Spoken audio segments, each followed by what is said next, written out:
Warning. The following program is a recap of the HBCU sports world. It is meant to be comedic and informative. The opinions expressed on this show do not necessarily reflect the beliefs of their peers, their schools, or all black people. There may be some cuss words and some cultural words. If that bothers you, move along. If you're young, please seek permission before watching any further. If you at work, make sure you got your earbuds in. Don't blame us if you get fired. Thank you. The Outspoken Show. And P.S. Don't be so damn sensitive. You're talking to the Rolex wearing, diamond ring wearing, kiss stealing, willing dealing, limo jet flying. We Rick flaring on us, flaring on us. We Rick flaring on us. You talking to the Rolex wearing, diamond ring wearing, kiss stealing, willing dealing, limo jet flying. We Rick flaring on us, flaring on us. Jack, we Rick flaring on us, flaring on us. It's apparent these girls staring. I'm Rick flaring, gold across my chest. I'm fresh to death. I'm Paul Bearing, not at all scary. When I open like Betty Wops, then find to these circles that's going in like a carry shot. Woo! I'm going in like a Mary Pop off that Mary crop at the top flow at the Marriott. So questioning me is like questioning you. See, we the best dressed, so come and get blessed with the crew. Not one but two, different ways to slaughter your crew. Committed tat across the chest, I guess she blessed with the truth. People want to see them checks, representation of proof. Living through my elders trying to resonate to the youth. But ain't nothing to get my flash on. Longevity is heavily embedded in my melanin. Layman terms, I last long. My grind repetitive, I'm smoother than real silk. Lyrical cash cow who can't cry over spilled milk. We in here. You're talking to the Rolex wearing, diamond ring wearing, kiss stealing, willing dealing, limo jet flying. We Rick flaring on us, flaring on us. We Rick flaring on us. You talking to the Rolex wearing, diamond ring wearing, kiss stealing, willing dealing, limo jet flying. We Rick flaring on us, flaring on us. We Rick flaring on us, flaring on us. This ain't no normal situation, this preparation with greatness. Industry full of fakeness is really up for the taking. See, life is what happened to you, more so how you take it. Don't get stripped of your knowledge and mentally leave you naked. I like to live otherwise. I'm sorry that I'm fresh to death. I put the polo and apologize. See, black son, we ain't nothing like the mother guys. Quit to socialize, we organize, then we mobilize. Off the deep end like a scuba diver. And no confusion, just keep it pushing like Uber drivers. Woo! Business fresh just like a supervisor in a Gucci visor. Can't find a smoother rhymer. You're talking to the Rolex wearing, diamond ring wearing, kiss stealing, willing dealing, limo jet flying. We Rick flaring on us, flaring on us. We Rick flaring on us. You talking to the Rolex wearing, diamond ring wearing, kiss stealing, willing dealing, limo jet flying. We Rick flaring on us, flaring on us. We Rick flaring on us, flaring on us. Yeah, DQ baby. Shout out that boy Nigga for that fire track. Hey, Black Sun, sun up. What's up, Vinny Vegas? What in Vegas? Yeah. Shout out Pharaoh's Kids, D-Face, yeah, Bubba C, yeah, Rick flaring on them, Rick flaring on them, Rick flaring on them, Rick flaring son up, baby. Hey yo, Scotty, we back. Appreciate you for reaching out. I'm like, hey, it's Outspoken. A lot changed, granted the concept we still hosting. Giving you the fix you need when on the screen. The veteran, Captain Petty, giving you medicine. Come tap in, you know Scott gon' do what he do. Might not want to hear it, but here go the hard truth. Perry about the numbers, regret if you're not fact-based. When you run your lane, the numbers seem like a statue. Wait. Hey, Scotty, man, I'm not feeling it. I don't think the people feeling it. Let me get in my bag a little bit, just showing what this Outspoken really about to be like. Outspoken, this is more than conjecture. These days they laying people off, so glad that we got our own. Hunger insatiable, made for you if you say you objective. Hard truth offering, no offense, just perspective. Come get your dosage and go with me. We spit it like poetry. The pivot was pivotal, could rhyme here, but I'd rather not. Some say Scotty, some call best one since Stewart. If you know, then you know. But if you don't, then you lost. Let me be frank for a minute, cause we all know that's how Perry be. Break it down the game for what it was, no apologies. This my hypothesis, you tune in, you like watching it. It's common sense, obvious, competent, rugged, and confident. Hey, we outspoken. We outspoken. We outspoken. This is outspoken, and we gon' put on a show, even if we hear you say I can't stand. It's outspoken. Hey, backpack. I think we got another one. What is going on, everybody? It's your boy Scotty Man back with another one. You already know what's in the building. And you know, as always, my co-host for this show is my brother from another. Please give it up for the one and only Perry White. Good weekend. Survival. Survive in advance, baby. Boy, listen, when I tell you I was praying on your downfall. I know. They say it be the ones closest to you. But you know what, Scotty? The devil is a lie. I say it again. The devil is a lie. The devil is a liar. Victory is mine.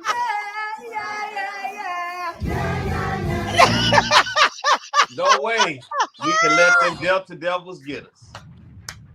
No way. Oh, man. One more time for the people in the back. The devil is a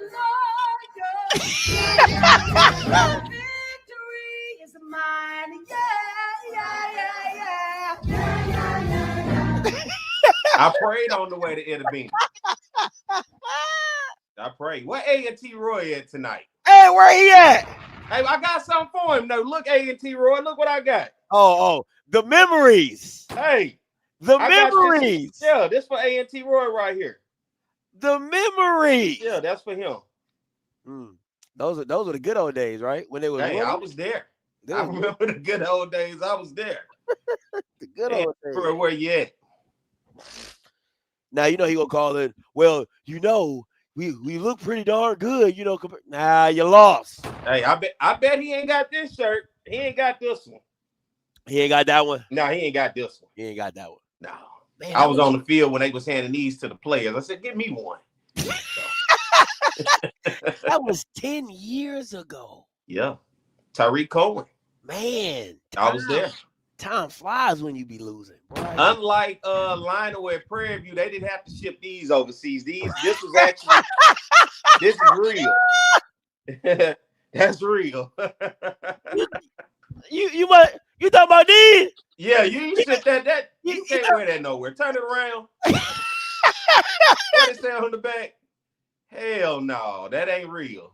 This real right here. So for my A&T people, I got y'all. I remember the good old days. I was at the game when you won it. Let me see.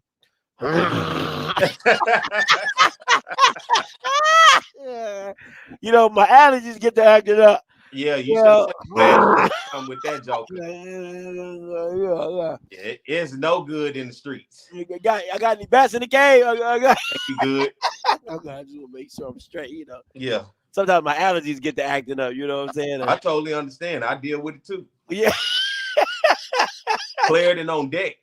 Hey, Zycal, Claritin, you name it, you gotta get it, man. You gotta get it. Absolutely, you gotta get it. So, well, you know, they say they trying to change it. You know, P, they trying to, you know, Prairie trying to right the ship. They trying to right the ship. We'll get a little to it today, but they trying to right the ship though. Don't act like they ain't trying to right the ship. Them Tremaine Jacksons, they trying to get right. The last Tremaine Jackson, you know, he couldn't lead nothing, but you know, this Tremaine Jackson, he's the lead singer. The devil was a lie in that one too, wasn't he? The devil is a liar. Victory is mine. Yeah. They definitely had God on their side. That's why they call it a Hail Mary. Yeah. Oh, P, you stupid. He said, hey, you better get them. Hey, somebody better talk to Dishman. Listen, I was talking to Zoe on my show a couple days ago. And I said, listen, if I was Tremaine, the coaches conference, I'm acting a plum fool. What's a plum fool? I got the recess shirt on. I got the trophy right beside me. I got the grass in hand. Oh, I'm acting a plum fool. Oh, he need a picture of his teacher on that shirt. All that. Yeah. Miss Reckford. Just, hey, you know what I'm saying? Like, I'm acting a plum fool. Matter of fact, he played at Texas Southern. I may wear my old jersey or something. I'd be like, last time I won in this. I don't know about Dishman, but yeah, man, I would act a plum. Is Tremaine in this space? And Chris Dishman, do they understand what's happening here? I know Tremaine does. I know Dishman probably don't care, but I know Tremaine does because he said his PV students, when I started like talking highly of, he said, man, they was like, they went, because I met Coach Jackson. Jackson was like, he said my students kept coming up to me like, man, Coach, like, Scotty like you. He's like, who's Scotty? And they was like, Scotty, he's this podcaster on YouTube. Like, he don't say nothing good about PV. Like, so they was like, he'll find out real soon if they get to losing, because he was gonna find out today, wasn't he? He was gonna find out today. I mean, if it was a bad loss, then yeah. He would have found out. But he was gonna find out from me, because I would have said Dishman bagged it up. But that's fair. That's fair. No, that's fair. I get it. But all that, I didn't go outside for recess and all that, but I see why. He said because he don't play games. He don't play no games. He don't play no games. You gotta respect that. He played to the end. Don't think he ever out. Hey. Yeah. Hey, as long as he got a chance, got that one bullet shouted. You know what I'm saying? Come on, Craig. Get up, Craig. Come on, Craig. Get up, Craig. Get up, Craig. They thought Craig was done. Craig found that brick. That was Tremaine Jackson. He found that brick. Yeah. Knocked Chris Dishman ass out, didn't he? You sure enough did. Knocked him out. And you know what? Me, that's my dog. That's my dog. Yeah. Yeah, that's me in the back. That's my dog. Yeah. All right. Definitely that situation. Yeah, I love it. That's a great analogy, because that was definitely me in the background. Like, that's my dog. Like, hell yeah, get that dub. We thought it was over with for Craig, man. Get up, Craig. Get knocked out like your daddy. like Bubba, you. Yeah. Oh, somebody at PV need to recreate that whole thing with PV and Texas up. That would be classic. Lionel, I just gave you an idea. I know you're out there somewhere. I just gave you an idea. I'm gonna reach out to the media director at PV. I'm gonna talk. Yeah, to do that snippet. Hey, Kool-Aid. Yeah, send that. Hey, clip this. Somebody clip this from PV and send it to Kool-Aid. Yeah, and let them do something with it. All right, that'd be perfect. Y'all, I'm helping y'all with marketing. This how you get the fans right here. Yeah. That's a good one. If y'all can get me in that thing, that's my dog. If y'all can get me in that thing, AI me in that thing. That's my dog. I know you get AI anything. All right, let's get into a little hot and viral. We ain't got a lot to talk about in the hot and viral, but just a quick thoughts, Perry. Week 1 SWAC TV. What was your thoughts? I know you were at the Inabina game, so you didn't really get to experience that on SWAC TV, but did you get the chance to see the Prairie game on SWAC TV? I did, but I was kind of out in the middle of nowhere coming back, so it wasn't the best for me, but from what I saw the complaints, people were saying they was tired of seeing that same SWAC commercial over and over and over. The SWAC, the premier HBCU conference. Damn, that ain't gonna repeat, bro. I'm like, y'all can't get no commercials. Yeah, I saw somebody on Facebook saying, I know we could do better than that. That we can play the coach's call. We can play something from SWAC Media Day. You can play. We don't do nothing else. We got 12 schools. Like, you got 12 schools. Have them have a commercial. Like, come on, man. Like, if it's for the premier SWAC conference, goddamn, have some commercials about the schools. Or tell me the upcoming games on SWAC TV. Facts. But I personally, because I was at it, and that's one of the going to be the hardest things for me to actually watch it in real time. Yeah. Just because I'm at these games, and like I said, coming back from Itabena late Saturday night, I just didn't have it. Itabena, Mississippi. Hey, boy, I've been there. And a lot of people can't say they've been there. I've been there. So it was kind of chopped and screwed. It was freezing on me. I was just kind of in a place where it wasn't the best service for myself, but I asked you, and I guess the people in the comments, your thoughts on SWAC TV unveiling in week 1. I talked to an AD Within the conference? within the conference, and they said that the the thing that week one, the thing that this year one rollout has to be premier. You want the year one rollout to be premier because he said dealing with black people, once it's like a small like a black owned business. You can go back to McDonald's. You know what I'm saying? You'll go back to McDonald's. They mess up your order 10 times. You'll be there for number 11 to mess it up again. But a small black owned business, you don't get the same grace, right? You don't get the same leniency. So for me, that Valley game, I was really upset with that. I'm not going to lie to you. It was really hard. It was really fuzzy. They You know, didn't have Reggie Flood and Mo Carter was on the call. they were on the call. Mo Carter and Reggie. I love anytime Mo is on the call. I really do enjoy him, even when he's on the Southern call, because you never really get the issue. You never really feel like he's a Southern grad, and I think that's just such a great professionalism that you really never know who he's really rooting for internally, right? Reggie kind of floats in between a football analysis and being harsh on Southern because he wants them to be better, right? So you can kind of tell it, but it was a good call. But the first two quarters, the down and distance didn't work. The time clock, the time was going in and out sometimes. The camera was fuzzy, and the thing that made me frustrated though, P, was Valley's normal production is actually like before they got with SWAC TV. I told people if you go back and watch those Valley games on YouTube, they're actually really good. Replay system, digital replay system. I don't know about the replay system. They said they don't got a replay system on the field per se, but for the shot and for the TV graphics, they've always been really good. Valley's always had really good TV graphics. And if I was ranking them, it would have been 1 FAMU and 2 Valley, for TV graphics. They're really good at what they were doing.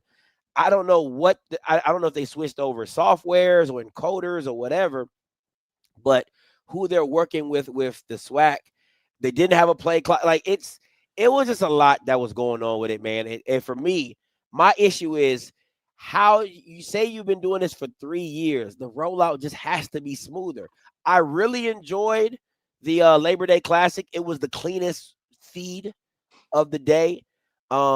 The weather delay system was trash because they kept showing the field and they didn't have anything prepared. So they just literally it looked like, like when you go to those spy movies and they hook up to the camera system and they keep showing you that same looping feed.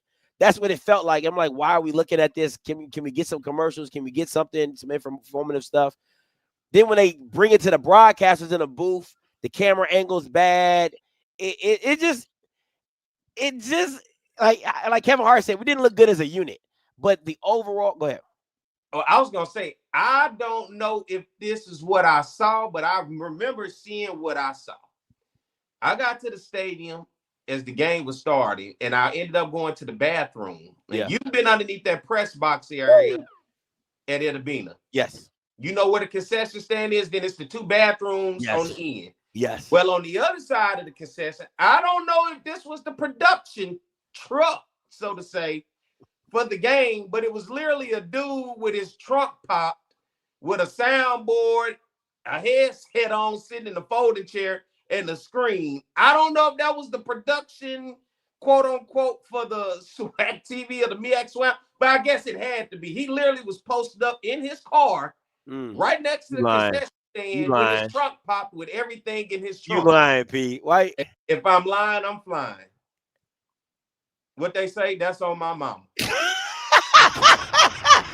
Anybody that was at the game who went to use the bathroom or went to the concession stand literally saw this car parked right next to the concession stand and a guy sitting in the folding chair with his headset on with a screen and a soundboard in the trunk of his car. This guy's on the truth. I don't know if that was for SWAC TV, but I just looking around, I don't think it was much more it could have been.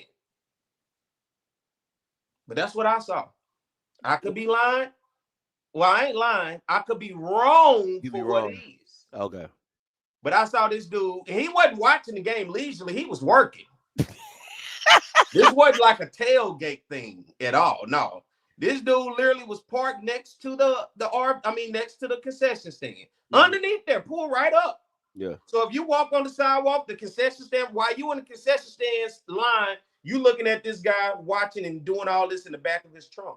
So I guess that was the production truck. Well, go ahead. You said you wanted to have a story time with Perry White. Let's have a story time with Perry White down in Itabita, Mississippi. Okay, so look, y'all know I don't like to be hard on my people, but I'm one that anybody know. I like to handle business, and I like to handle business beforehand. I'm not a last minute guy. Sometimes things do fall through, but I'm very proactive when it comes, especially knowing how it is traveling around the SWAC. So typically when I travel, knowing the season is coming up, I put in media credentials early on. And when I put media credentials on early on, I reach out to whoever the SIDs, I send my email. I do the credentials first, then I send a follow-up email. Everybody remember my story time from last year at Prairie. So this year, and you can pull up in the meantime while I'm talking Mississippi Valley athletic staff, a staff directory. All right, I can't remember names, but I can definitely show you the moment I see it. So I emailed them about a week and a half before the game, saying, hey, putting in media credentials, everything. I had not heard anything back up until Thursday. So I'm like, all right, it's Thursday. I haven't heard anything back. I need to see what's going on. So I go on the staff directory of Mississippi Valley. I began calling the numbers. One of the numbers didn't work. It said the number you're dialing is no longer in service. Another number went directly to somebody else that wasn't even on there. And so I made a call to somebody that I know who works around the SWAC, who good people. That person made a call to Valley, and then they told him, well, we got his email, but it was white on white, and we could not read it. Ask him to resend it. So in my head, okay, well, if you saw I sent the email and you couldn't read it, why didn't you respond back and say we couldn't read the email? Facts. So I literally copied and pasted and redid the same email and sent it, and I got a return. Now, hold on. Right there, Scott. Blow Scott up. LaMonica. Oh, Scott, I got a problem with you. Now, I got a problem with you, Scott. I don't know you at all. I don't know her. And I ain't got nothing personal. Remember, this is strictly business. Strictly business. I got an email back saying, hey, everything's going to be fine. It'll be at the media wheel call, the media table behind the press box. I'm running behind to the game. So my guy, one of my friends who does photography with me, he did a pass with me because he does all my pictures for On the Yard Network for the games. Yeah. I said, hey, man, I'm running behind. Go pick up the stuff for us if you can. He goes, and there's a guy at the table. Now, I'm on the phone while he's talking to the guy. He tells the guy what we do, our name. He's looking. He's like, no, I can't find anything. I said, man, ask him this, and that. And I said, I got the email. So I screenshot the email, and I sent it to my boy who right there in front of him. I said, well, tell him to call whoever, and I'm studying saying her name. Yeah. And I'm saying, tell him, the guy tells him, and I'm hearing him while I'm on speakerphone. Man, look, I'm just a business student or a business major or something. I don't even know work in the department. I don't even know nobody in the department. So I said, can he make a call? He don't know nobody number. He don't know nobody to call. I mean, we just shit out of luck. And I just think that was just a bad look for me. Yeah. And not necessarily for me, but the idea is, once again, why I say these things, you give me instructions to follow. I follow the instructions, and when I get there, don't nobody know shit. Can't nobody make a call. And it's that point to where don't nobody seem to be helpful. Hey, man, I'm just here to do this. This is what I'm here to do. Yeah. Anything outside of that. So while I'm on the way, this is an hour before the game. I figured she probably wouldn't get, but I did my part. I emailed her and say, hey, things aren't right with the credentials at the gate. Can you get, now I sent her my number. Can you give me a call as soon as possible? I'm still waiting to hear back. So I just walked in like I own Mississippi Valley. I walked in, hey, sir, hey. I just kept walking. Don't talk to me. It's one of them days. I don't want to hear nothing from nobody because I did what I was supposed to do. I heard back from who I needed to hear back from. and yet things were not in place. So I constantly say these things because it's operations that I constantly remind people that matters. You don't know who I am, just like I don't know who you are, but you don't know what kind of impression that makes on somebody. Absolutely. Now, I don't know if it was just, hey, first of all, if you received my email, you didn't even respond to say, well, you said we got it, but if I can't read it, you don't send an email saying, hey, I see your email, because in the header, it's very clear what I'm asking. Yeah. Header is very understanding. But if you can't read the email, you can't respond back to me. So if I didn't know somebody who knew somebody, you would have never gotten a response. And I ended up being in the same place that I started in the first place. If you never would have sent the email. So I'll just say all this to say it starts with how you operate. And I continuously talk about this. You continuously talk about it. And yet, who sets themselves up for the criticism?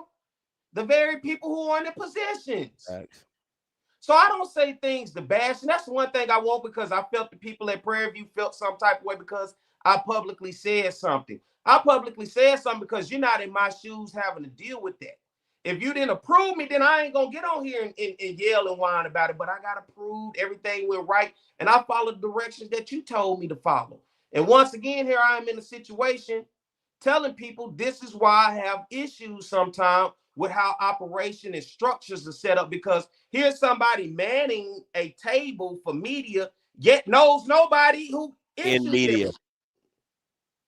And who am I supposed to get in contact with if I can't get in contact with nobody? So I want to bring that up, and I don't care about if it's public or not. Once again, it's nothing personal. It's strictly business, and I handle things in a manner of business, and I would like things to be handled back in a manner of business. And it could have been a mistake of not being there at the time it needed to be there, but if that is the case, the person who was there had no contact of anybody to even contact to help relieve the situation. Yeah.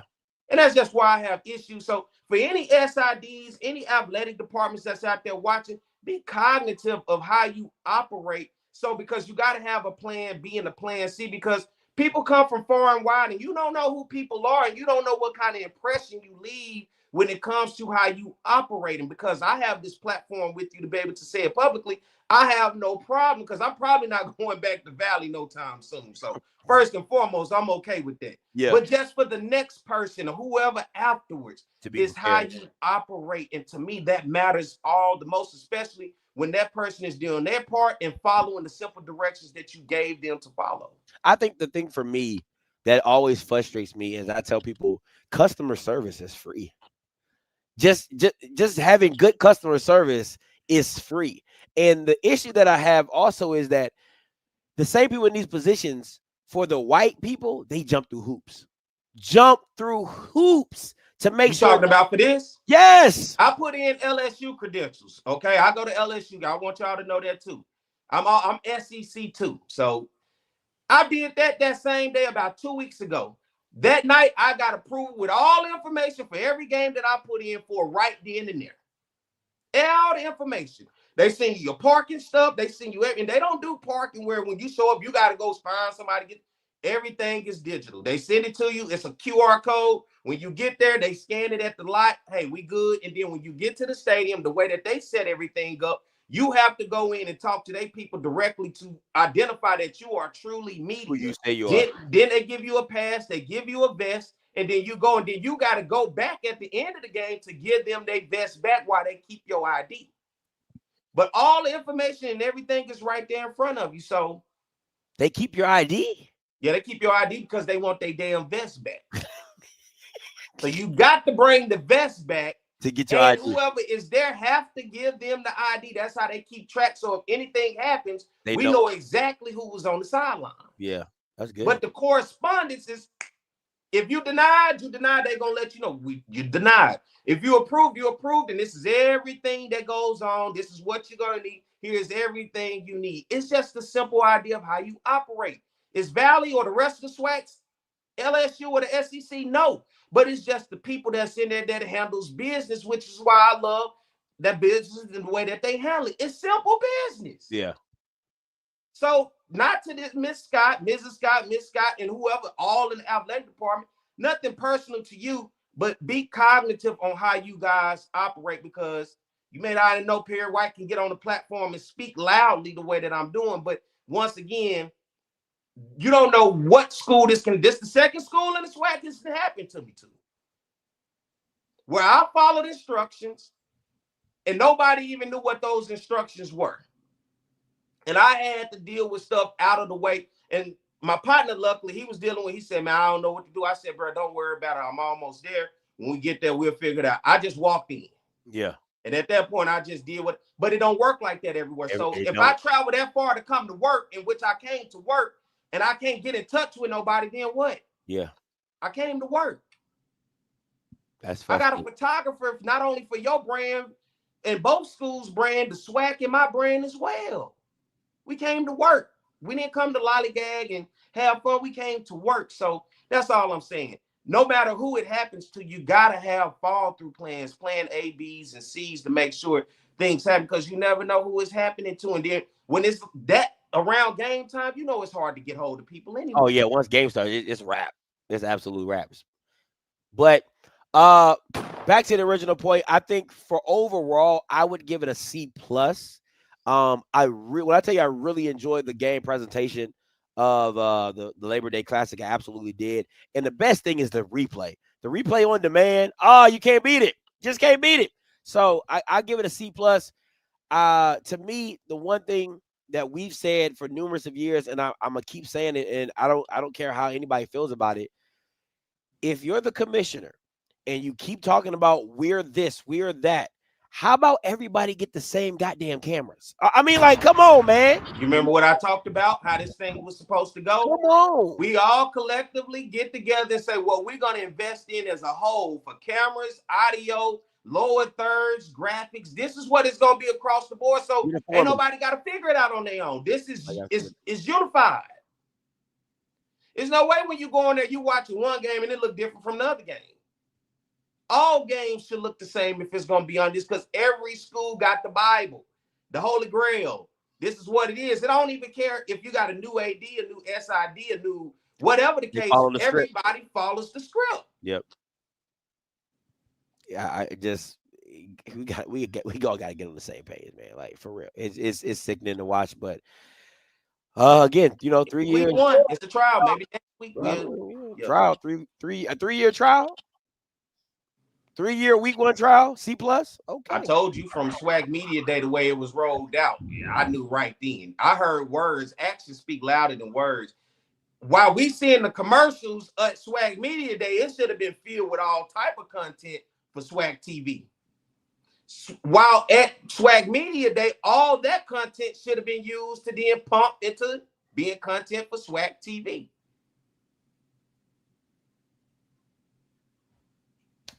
C+ for me. All right, let's recap. Let's recap after week 1 with these picks. Congratulations, Scotty. Man, I try. I try. I just, it's hard being as good as I am. You know what I'm saying? Chill now. You chill, slow down. It's hard being great. I'm still the undisputed champion around here. I'm like Jackson State. I still won the Celebration Bowl last year. And like A&T, I won the Celebration Bowl back then, okay? Don't forget. I'm just saying. All right, just a recap of our picks. We both missed on the FAMU. I didn't miss on Prairie View. He did. Barely. Well, and yeah, lost. Yeah, I did. All right, we both missed on the Wofford pick. That was barely. Both was. And we damn near missed. We almost got it right with FAMU. Oh yeah, that's facts. Yeah. There's a lot of barrels. It was a lot of barrels. It's a lot of bears. Yeah. So 2025 overall, 14-3, 12-5. Listen, not everybody can be 14-3.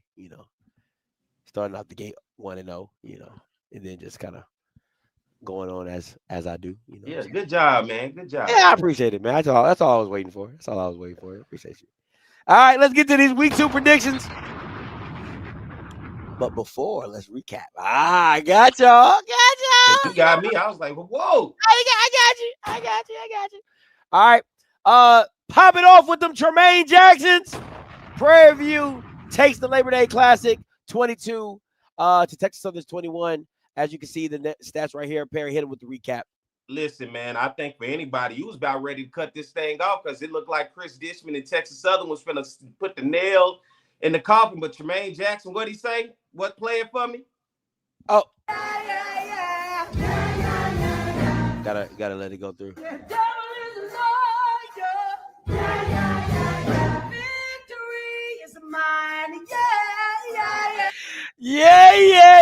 That's Tremaine Jackson singing at the end of the game. It wasn't Atlanta. It was The Devil Is Alive. At the end of the Labor Day Classic, as Prairie View won on the last play of the game going into the end zone. First, I got to say, what the hell defense was Texas Southern in to let? One thing you don't do is let nobody get behind you. I'll let you get in front of me and try to stop you at the one, but I'm damn so not going to let you nobody get behind me. But at the end of the day, Prairie View got this victory.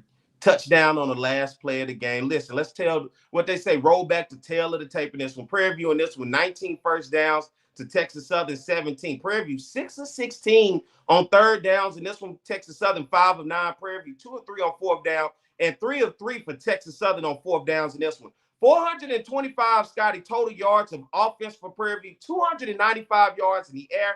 Another 130 on the ground for the Tigers of Texas Southern. 258 of total offense. 132 in the air, 126 on the ground, 38 minutes and 10 seconds the time of possession for Prairie View, and this went to 21 minutes and 50 seconds for Texas Southern. Prairie View was penalized a lot in this game. If anybody watched, they found themselves with the flats and late on that touchdown winning drive. Yeah, with penalties on that drive. But you look at Cameron Peters, as you talked about, 22 of 38, 22 of 38 for 295 yards, a touchdown and an interception. Chris Bingman, the running back, 9 carries and 50 yards. And then on the other side for Texas Southern, how about KJ Cooper in his return? 11 of 16 for 132 yards and a touchdown. Man, shout out to Prairie View and Coach Tremaine Jackson in a hell of a rivalry that had everything you asked for leading up to it with the trash talk. And what a better way. What a great way to end this and being a thriller. I think both fan bases will always remember this one for both Dishman and Jackson. Absolutely. They definitely gonna remember this one. It's like, where were you when Prairie View won with 2 seconds left on the clock? It reminds me of the Jackson State game where they I guess against Southern. Is it against Southern when 2015? I mean 2010. Yeah, when Casey Terrio throws that comes back in like the last 2 minutes or something crazy like that. Both teams went back, scored, I think, about 3 touchdowns apiece with under 2 minutes left in the game. Southern scores. It looks like this ball game over with just seconds left. Terrio takes them down in 2 plays, wins the game. That's how it goes down. The legend of the White Tiger. And this is how legends are formed. You're right. No, you're absolutely right. And I agree with Mature Mickens. Letting KJ throw the ball 16 times is crazy. I really hope Dishman takes the shackles off of him and lets him and be the quarterback of the future for them. All right, next game. Morgan 21, South Alabama 38. Heard it was a little closer than the score shows early in the game. But what you got, P? In this one, Morgan's defense held South Alabama 2 of 8 on third down conversions. 1 of 2 on fourth down. On the other side for Morgan, they were 5 of 13 on third down conversions and 2 of 2. Morgan State 340 yards of total offense, Scotty, in this one. 159 in the air, 281 on the ground. On the other side for the South Alabama Jaguars, 367 total yards of offense, 174 in the air, 193 on the ground. It was all South Alabama as they was able to walk away with a 17-point victory over Morgan out of the MEAC. From what I'm hearing, I'm hearing Morgan got a little bit of offense. I heard he got a quarterback, so it might be some trouble down the line. All right, the biggest bungle of them all. All right, Alcorn versus Northwestern State, which hadn't won a game in 3 years. Gee, where you at? Do you have the video of the fans? Hold on. Go ahead, do your recap. I'll get it. All right, Alcorn versus Northwestern State to start the season. Cedric Thomas takes his team to Natchitoches, Louisiana, to take on a team, Northwestern State, who had not won a game since 2022. We're talking about over 1,000 days, people, since they have won a game. So a lot of energy and a lot of eyes around Northwestern State fans and their team coming into this game. And guess what? In this one, Northwestern State get the victory the 10 over Alcorn. Alcorn, 18 first downs. They were 5 of 17 on third downs in this game and 1 of 4 on fourth down. Could not convert. On the other side for Northwestern State, they wasn't any better. They were 3 of 13 on third down conversion, but 1 of 1 on fourth down. 301 total yards of offense for Alcorn State in this one. 182 yards in the air. Another 119 on the ground. On the other side for Northwestern State, 270 yards of total offense. Check this out. Only 85 yards of total passing offense in this one. 185 yards on the ground for Northwestern State. A lot of penalties in this one as well for Alcorn State. Alcorn with 3 turnovers in this game, 2 interceptions and a fumble. And on the other side for Northwestern State, they had 2 turnovers, including a pick 6 with an interception and a fumble as well, man. Northwestern State did everything they could to stay in there. Jalen Talbert, 19 of 44 for Alcorn, only passing for 182 yards with 2 interceptions. Reggie Davis, 15 carries, 65 yards rushing. Jacorian Sewell, 13 carries, 61 yards, toting the ball. And then you look at Elijah Griffin, 2 receptions for 58 yards. On the other side, Abram Johnston for Northwestern State. He was only 9 of 18 for 85 yards, but he also had 17 carries for 69 yards. And Cody Finley, 1 reception for 26 yards, and Ty Moore, 1 reception for 15 yards and a touchdown. Northwestern State does it for the first time since 2022. They win a game, and they happen to do it against a SWAC opponent in Alcorn State. Of course they would do it against a SWAC opponent. But here's the video you're referring to, P. Now, what's the issue is that if you look at the top left, you can see Alcorn players celebrating with Northwestern State players. At the top left, he daps them up, coming over there, jumps on them. Another guy comes over, chest bump, another guy. Now, you just got your butt whooped. 20-10. Again, I don't know the parameters of this, but G got his guy. That's the parameters of it. G got his guy. That was what everybody was discussing as well. Next up. Hold on before we go. What's up? Your thoughts on Alcorn, who did not score an offensive touchdown in this ball game?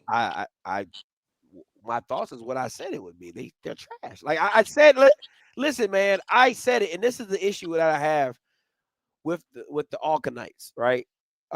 Specifically the Golden Helm. And again, I always say, like, it's no beef. Like I really don't have no beef. They're some really good guys. My issue is that you don't see the downfall of your program.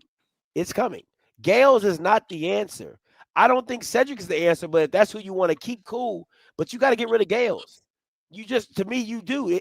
It's like he has to get off this staff because he's not making you any better.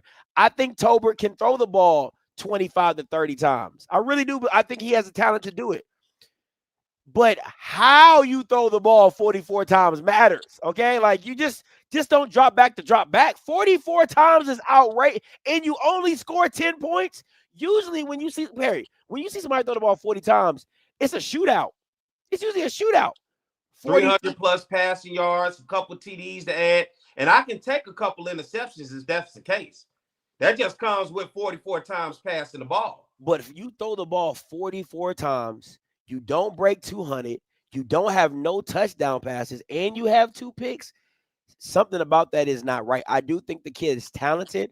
I don't think that his offensive coordinator is seeing the benefit, is getting the benefit out of Jalen in this circumstance. That's just my 2 cents on it. But hey, listen, keep riding with Cedric, and we'll see what it looks like this week against Alabama A&M. We shall see. But moving on, Jackson State 28, Hampton 14. Let me just say this about this game. I really believe Hampton gave this game away. I know the resolve of Jackson pulled it out, but if Hampton ran anything of a complex offense or more a unique brand of offense, I really believe they pulled this game out. They gave Jackson 7 points off the rip with their muff punt. I think they gave him another one with another muff punt. It just wasn't a good showing at all for Hampton, even though I think defensively they did pretty well until the end where the game got away from them. But, hey, the champs pulled it out. The Pirates from Hampton make the trip over to Jackson, Mississippi from the CAA. Coming over to the SWAC, 2 HBCUs, and this was a great matchup of FCS teams, and I like the way Jackson State did at least schedule this one. I'm okay with it. Hampton in this one, 5 of 14 on third downs. They were 1 of 3 on fourth down. On the other side for Jackson State, they never tried to convert a fourth down, but they were 6 of 14 on third downs. For the Tigers of Jackson State, 426 total yards of offense, 143 in the air, 283 on the ground, Scotty. No Irv Mulligan, but that's what they didn't care. They just kept on running. On the other side for Hampton, 376 total yards of offense, 201 yards passing, 175 on the ground. Hampton did control time of possession of this game. Isaiah Freeman, Hampton's quarterback, 10 of 17 for 117 yards. He had a touchdown and an interception, but he also had 13 carries for 94 yards. Jaquan Snipes from the running back position, 10 carries for 39 yards. They also used Braden Davis from the quarterback position. He was 11 of 12 for 84 yards passing. And then Marshawn Ferguson, 5 receptions, 59 yards, and a touchdown for Hampton. On the other side for Jackson State, Jacobian Morgan, 15 of 30 in this one for 143 yards. No touchdowns thrown and no interceptions. But how about Ahmad Miller? 10 carries for 172 yards and 2 touchdowns to go along with Jacobian Morgan on the ground, 7 carries for 42 yards. Now, it was a quiet day from the receivers, although Jonas Patillion, 5 receptions for 43 yards, Dupree, 3 receptions for 41 yards, and Nate Rampart for 4 receptions and 21 yards. But all the less, this was the run game that really stepped up and took over for Jackson State in this ball game. Let me show you something, P, because they love talking about now. I'm no math major, okay? I'm no math major, but 13,000 ain't 60. Especially coming off winning the Black College National Championship. Game 1 at home. And you get a home game to start the season. There's a reason why you don't go play the big school and you stay at home, because if I come off a championship season, we're making money at home. I'm supposed to make $1 million+ this weekend. It was more people at the Battle of the Bands last night in Jackson for the Labor Day Classic Battle of the Bands than it was at the Jackson State Hampton game. They love to call themselves the attendance champs. All I'm saying, if you get beat by Tuskegee, you're getting beat by Norfolk State, that's crazy. That's crazy. That's all I'm saying. That's crazy. I just want to make that very clear. Now, let me say this. I know Paris is in my chat talking about some, listen. What's she saying? She's talking about how, pretty much people were saying they were done without Irv. My issue, I never said. Jackson State people were saying that? No. People against Jackson State were saying they were done without Irv. This was my point. This is the point I've always made. Jacobian Morgan will never be that guy for this team. They are a run. That's all I need Jackson State people to understand. People are trying to make Jacobian Morgan into something he's not. You are a run-first team. It is okay. It's successful. It works for you guys. But stop putting people in position like, oh, we got all these receivers. No. You are a run-first team, and let Jacobian be great afterwards. Like, let him do his 170, his 180, and a touchdown, and 50 yards rushing. Like, let that be his stat line, because that's where he's at. You won't 15 of 30 for 143 yards. I expected this to be the Jacobian Morgan wide receiver show, considering what they did in the offseason. You got a first-team all-SWAC tight end along with these receivers. That's what I thought, but maybe they held back. They saving it for Southern Miss this week. The fireworks are going to boom all over Hattiesburg this week. Yeah, that's all over Hattiesburg this week. That's what it's going to be. Just watch. Wait and see. You stop it right there. We would just stop it right there. I think they did just enough to do what they had to do against Hampton and get out of there. That's really what it all comes down to. And if they would have lost, you know what they would have said? Small conference game. And it looked like, I'm not gonna say a half-ass effort, but it to me it looked like they wasn't trying to show their hand. Like, if we can finesse Hampton, we're gonna finesse them and get out of here. And to me, I watched that game on the way to Itabena while I was on the way. It looked like finesse for me for Jackson State in that game. That's fair. That is fair. All right. Oh, this your team, ain't it? This your honorary alumni. Illuminati. Mr. Campbell, where you at, nigga? Where you at? Yeah, I'll call you at. Where you at? Because I know this ain't how you pictured this one going. Yeah, that was not good. Oh, very humble, huh? What was this guy? It was not good. Not good. Howard? I know. Sure. I when I'm done, I cannot wait to hear your analysis on this game, especially from the coaching side of things, because I know how deep you feel about FAMU when it comes to this coaching style and the changes that were made in the offseason and then compared to what we saw here in this game. But nonetheless, I don't care about none of that. It was the Orange Blossom Classic down in Miami, Florida, and this is supposed to be FAMU's basic home game, right? Yeah. It's in their state, it's in their backwoods, it's down south a little bit in the state of Florida, but nonetheless, this is Florida A&M territory. They hold the name Florida. And it was in Miami, Florida, 10-9, the final. Rematch of two teams who played in the Celebration Bowl just a couple years ago, in which FAMU won this game, and Willie Simmons' last game as the head coach in this one. FAMU, 15 first downs. They were 5 of 16 on third down. And on the other side for the Bison of Howard, 12 first downs, and this was 6 of 16, Scotty, on third down. They were 1-1 on fourth down. Let's look at the total offense. 272 yards of total offense for the Rattlers in this one. 183 in the air. Only 89 yards on the ground. On the other side for Howard Bison, where Jay Walker at? I know he's somewhere smiling. 201 total yards. Smiling over Tiffany Green, right? 201 total yards of offense, 145 yards in the air, 56 yards on the ground. 1 turnover in this ball game for Howard, Scotty. Looking at this one, Tariq Starks, the quarterback, he goes 17 of 28 for 145 yards passing, a touchdown and an interception, also adding 12 carries and 30 yards. He was the leading rusher for this team. And then KD Mosley had 3 receptions for 33 yards. On the other side for Florida A&M, they named their starting quarterback, R.J. Johnson III. He was 17 of 32 for 183 yards passing this game. No touchdowns, 0 interceptions. And then they had Somerset, their running back, 9 carries for 37 yards. And then Thad Franklin Jr., who was all SWAC, who this is supposed to be his year to break out. Only 13 carries for 37 yards. And then you throw in at the wide receiver spot, Jalen Rogers, 4 receptions for 51 yards. Tough day, low scoring. Howard gets it done 10-9 in Miami, Florida for the Orange Blossom Classic. Scotty, I would love to hear you on this one. Okay. So let me say this. While I was doing these slides, I was realizing how many coaches played 2 quarterbacks this week. Mm-hmm. A lot. Chinnisberry played 2 quarterbacks. Valley played 2 quarterbacks.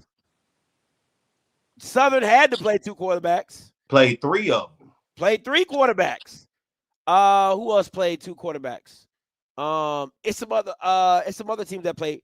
And to me, how you go into this game and you watch Norfolk play 2 quarterbacks, how you watch Delaware State play 2, like, if you're watching this game, you cannot tell me that R.J. Johnson is the answer. You can't tell me. And tomorrow, I'm really gonna go off. So I'm listen. I got all the stuff clipped up. I got it tomorrow. Oh, it's talking about it Tuesday. I'm gonna make up something. It was going to be Monday morning quarterback today, but I had some stuff to get done, so I really couldn't knock it out. But tomorrow, I'm going in on Cozy. I'm going in on Cozy, and I'm going in on Michael Vick, because he said some stupid shit at his press conference too.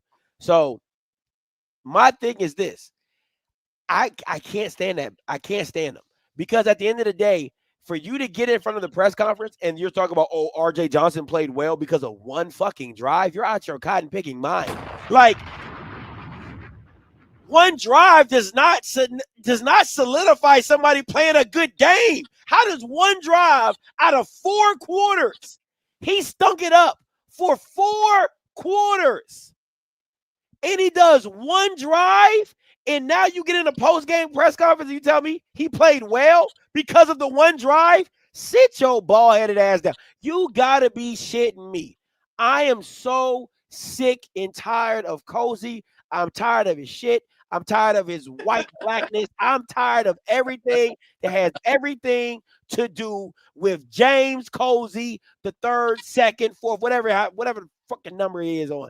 I'm sick of it. I'm sick of it. Like who picked him to be the head coach there?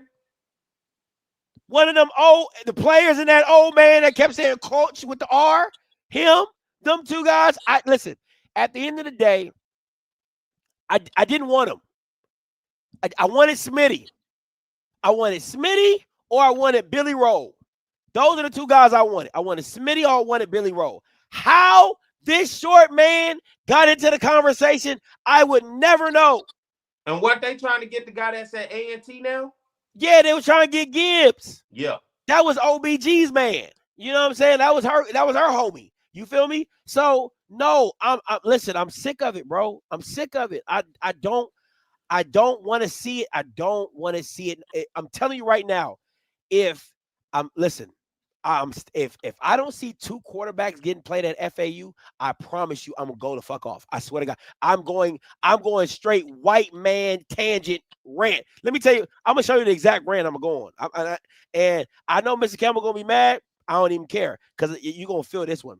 Because white people. Why he gonna be mad? He don't have the same sentiment as you? No, because Mr. Campbell don't believe in all the cussing and stuff like that. Yeah. But I'm gonna tell you. Let me see if I can send this to myself. He gonna be cussing if the season will go the way he wanted to go. Let me tell you something right now. I'm telling you, I'm gonna go straight white man tangent on them boys. Let me find it. I'm gonna find it. Listen, stay with me, Perry. Take over for me, P, and I'm gonna get to you. Well, I just look at it, man. Howard was able to get past. This was the Jay Walker versus Tiffany Green Bowl, if you ask me. Facts. Jay Walker, of course, the All-American at Howard, just inducted into the Black College Hall of Fame. And then Tiffany Green, man, I just saw her getting honored as the first Black woman in terms of the broadcasting side of things over at ESPN. So I know they had some back and forth to go. I know Jay Walker is probably saying something slick to Tiffany in the process. And I know Tiffany wanted this one, but I mean, for FAMU fans, if you are in the comment section, let me know how you feel in terms of your Rattlers right now, because I'm sure this is not the way that you wanted to start the season. This is not the way you wanted to go down in Miami, Florida against Howard, a team who you had just beaten a couple of years ago for a Black College National Championship. And now Larry Scott and the Howard Bison start themselves off 1-0. And here we go with the SWAC versus the MEAC. The MEAC, once again, has gotten past the SWAC. What we gonna do as a conference? This is me. I'm telling you right now. If I don't see two quarterbacks being played at FAU, this is gonna be me. All of an empire today, objective, undeniable, too long. All of us have we suffered under the yoke of crimson oppression. Alabama is officially dead. Dead. It's over, Alabama. You fucking cock-sucking pieces of shit. You cocky fucking penthouse living motherfuckers. Used to sit up there and used to piss on all of us. When you beat us, you would say, oh, well, you should be happy. You put up a good fight. Fuck you, you fucking cunts. Your time, now you're down here in the suck. How does it feel?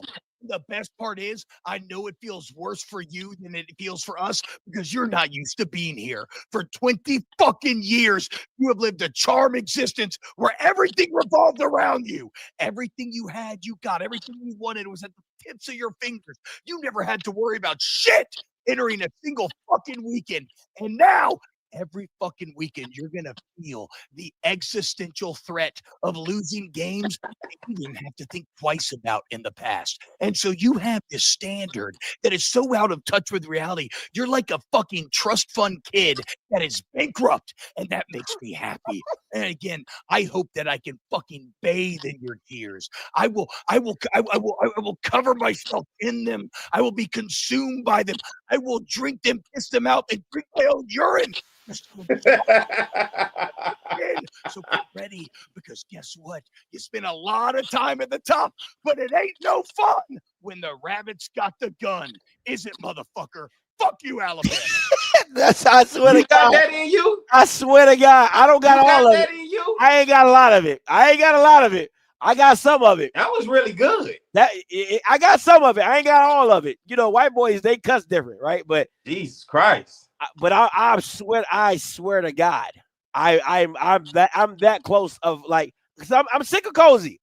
So sick what of- you gonna do? You doing this next Monday? If I don't see 2 quarterbacks played next Monday, I'm going smooth off. They gonna have to play. I mean, they playing FAU. I mean, you got to play everybody. This Okay. is, you gonna get 2 quarterbacks regardless. Okay. I know you honorary FAMU. Do you think they care? Who care? Cozy and the rest of those. No, I don't. Cozy's look at Cozy's head coaching record. He's been ass. That's like the Bama. That's like Hampton. You talk about Hampton, right? How you hire somebody who ain't never won nothing in high school, and then you bring his ass up to college because he used to go here or he used to coach here. He was cool. Like that's the standard. That's he played at Florida State though, didn't he? Yeah, he played at Florida State, but Florida State don't mean you're a good coach. Yeah, that's right. Then he took his ass over to. You couldn't win football in Canada.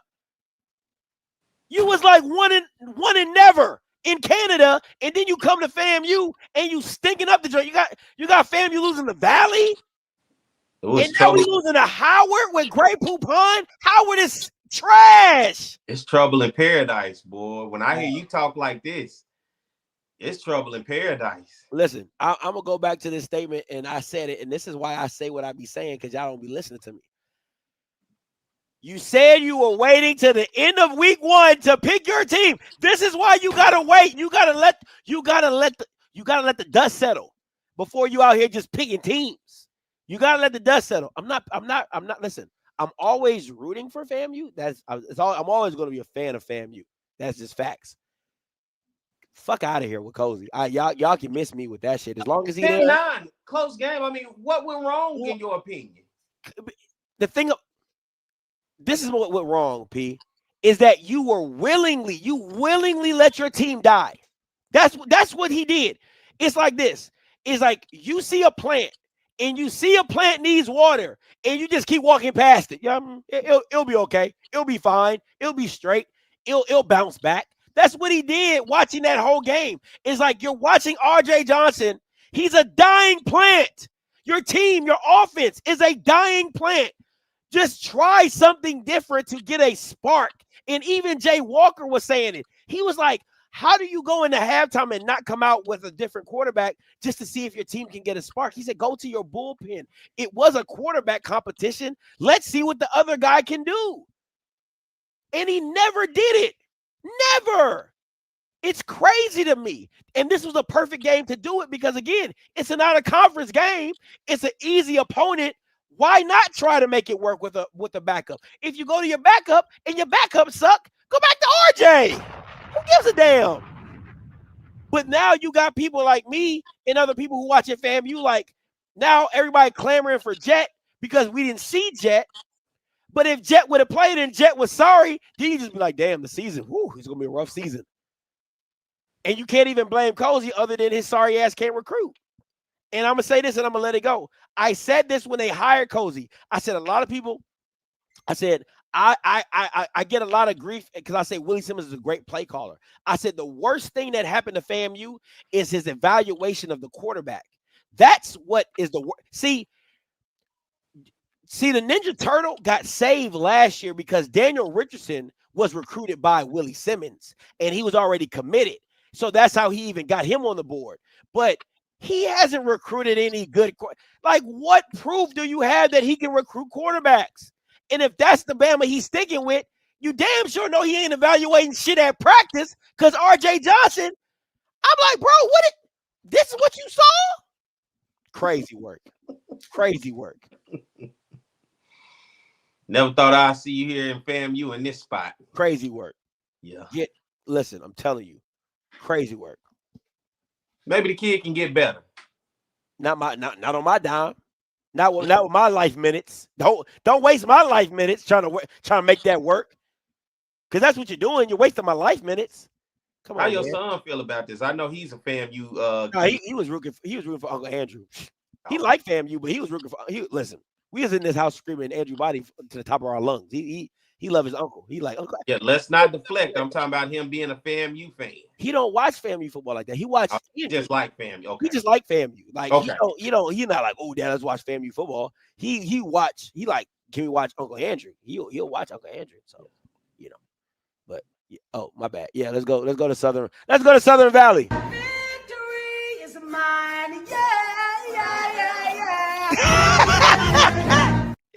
You pulled it out. You pulled it out. Jesus Christ. I heard your tangent, but listen, had I had to show up here today, and I mean the devil was working. Listen, I mean all the way down to an onside kick to a 4th and 1. I mean the devil was busy, and it'll be in Mississippi. And I made that trip. It'll probably be my last one and only trip over there to be tonight. No fun for me, but it was cool for the moment. Southern Jaguars, my Jaguars, had to get back on track. It wasn't pretty, but in my case, a win is a win, Scott. Hey, listen, a win is a win. A win is a win.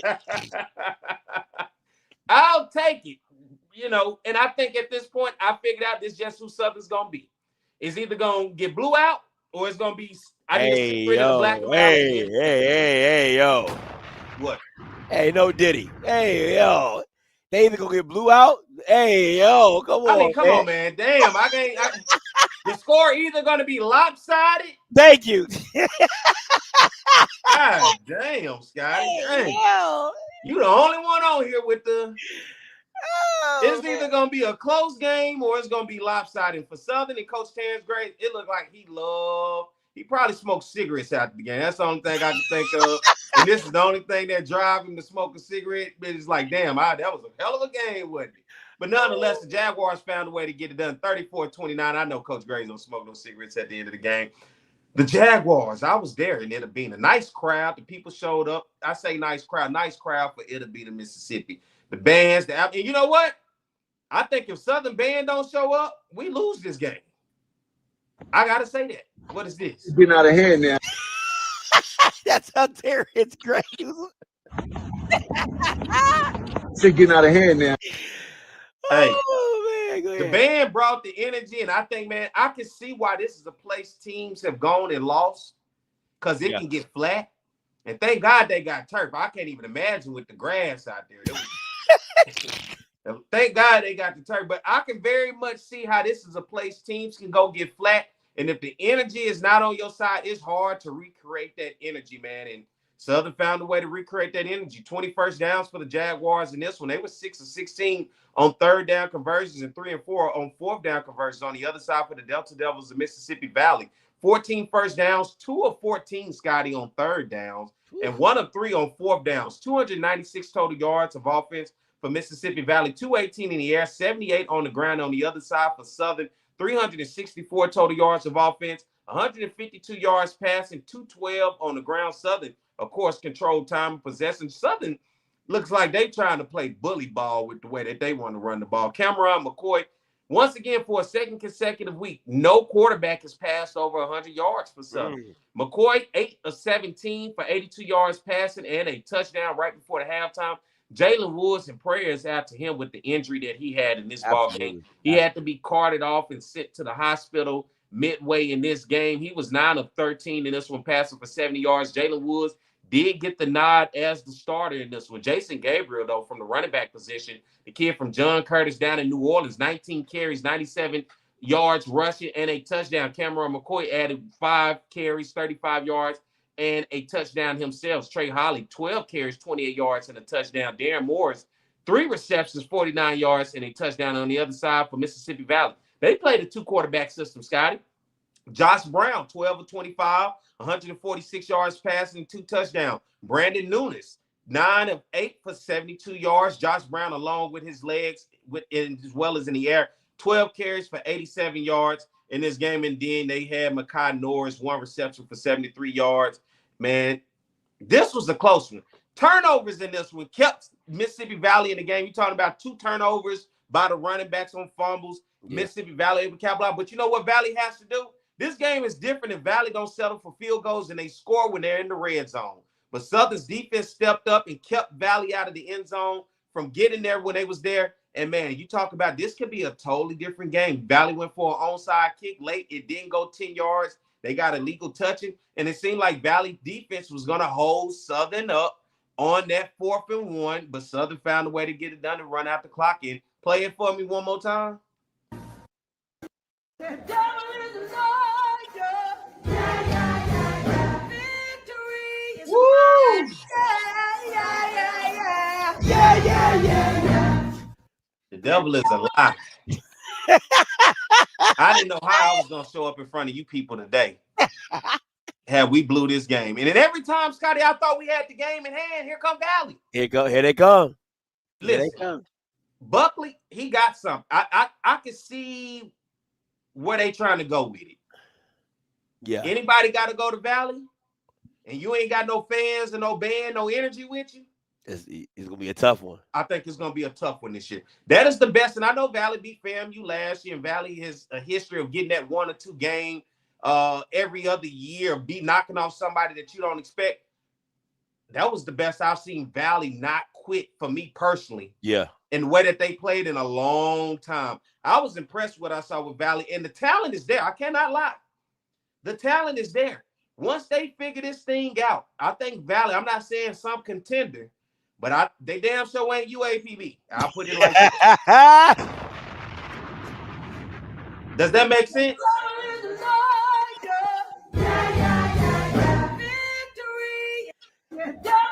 That's funny. My bad. My bad. Hold on. Keep it rolling. My bad. Go ahead. Yeah. But that's funny. That is funny. That's good. What's your thoughts? No, I love the game. From the blurriness of it, I loved it. That boy Josh Brown is explosive. He's shifty, like for real. Like that boy is really shifty. There was some plays that white OC they got, he was dialing it up. They were dropping the ball. I mean, it was some drops. I'm just like, oh my God, you catch it. It's a touchdown.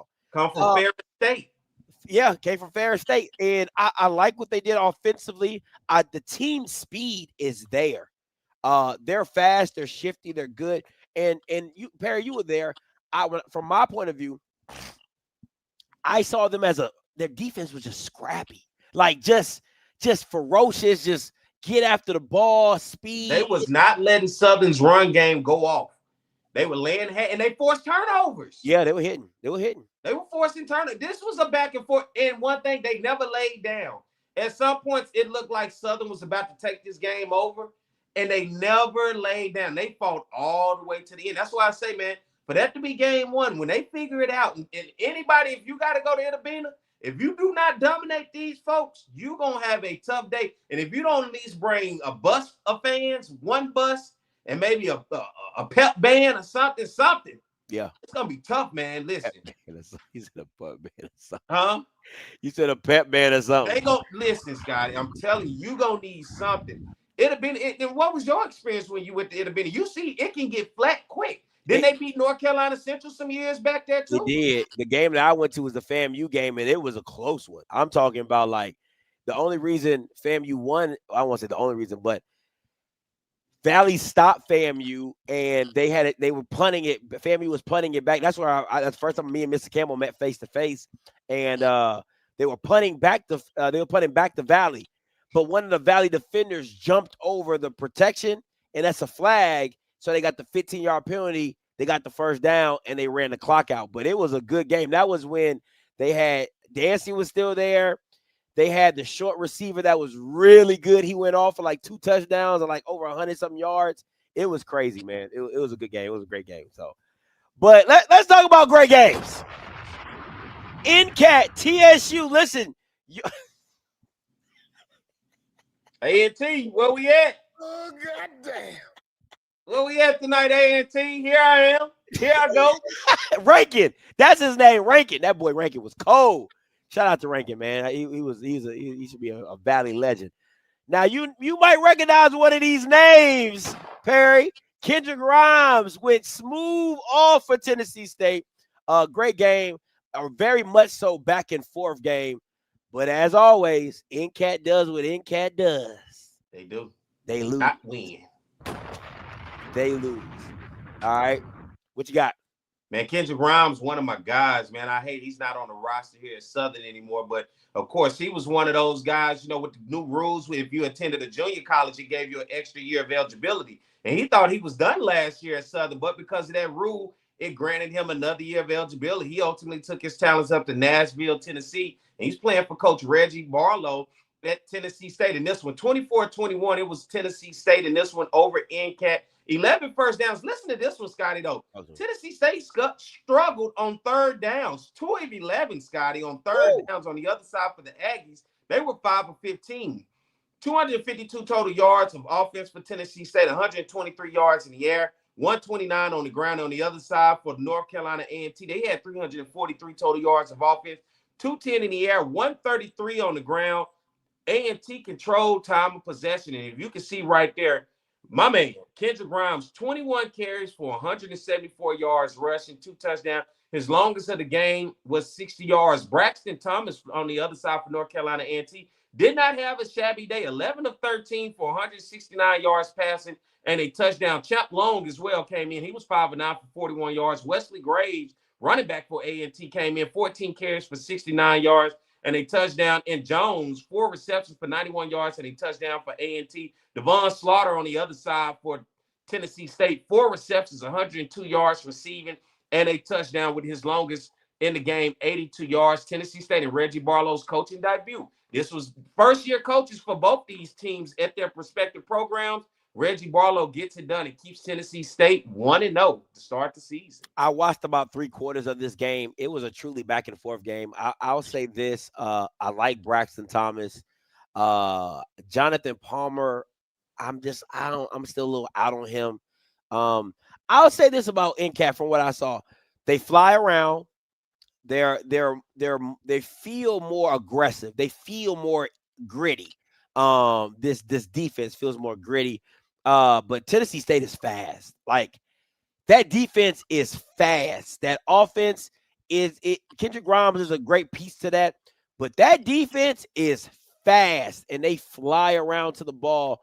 We'll see how it continues. I think it was this game is a little hard because they both for first-year guys, rebuilding programs. So it could be a false advertising for both of them because they both play, if we're being honest, they both playing sorry teams. You know what I'm saying? Like, you sorry, they sorry, so y'all be sorry together. What you think about it? I know you had a lot of to say on A&T hiring this guy from Fort Valley, but overall in his debut, even though 3-point loss to a team who had went to the playoffs last year, I know not the same team.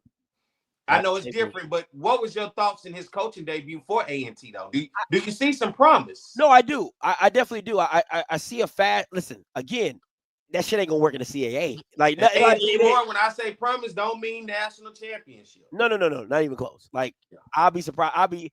4 games will be 4 games this year with this team will be is like a ooh wow, right? Definitely, especially if none of them D2 wins. Against the Blacks, I think they're faster and they're more gritty than what they were previously. I just got to see it against CAA competition because again, you're playing TSU.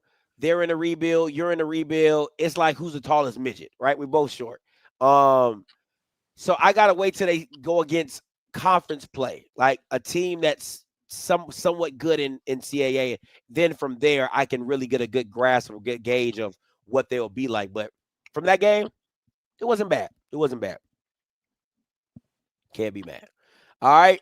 Now I'll say this before Tennessee State, I think defensively, they're gonna be if they can corral those big plays, they will be a problem because they fly to the ball. They really, really do fly to the ball. They're 2 black schools in predominantly white conferences.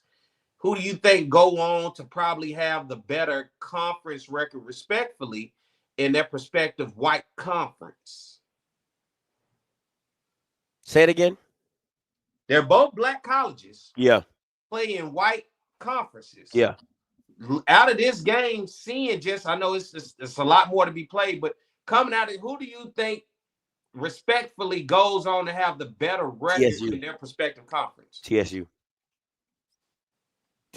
yeah. And I'll say this. We'll see what Tennessee State looks like against North Dakota State. We know it's an L coming, but how do they look? How do they look against that when they take this L? So, you know what I'm saying? It's like, listen, you know you're going to get whooped. Are you going to run? Or are you going to sit there and take it? Because you know you'll get your ass beat regardless. And they're coming to you. They coming to Nashville. They coming to the big city. About to come in your trap and take over your trap, right? So we'll see how it looks going forward. Woo! UNH. NCCU, not pretty at all. I didn't watch any bit of this game, so what Perry's about to tell you is what he gonna tell you, and I'm gonna move on because they got their ass whooped. So Yeah, this is one of my flip flops, man. I needed this one. You know, I was coming in high on my boy Trey Oliver after whooping Southern up, and then they go in and do this. And they had beat New Hampshire the last time these two teams played, but this time it was different. 27-10, the final score in this one. New Hampshire, 14 first downs. They were 5 of 13 on third down. For the Eagles of North Carolina Central, 16 first downs. They were 3 of 13 on third down and all 1 on fourth down.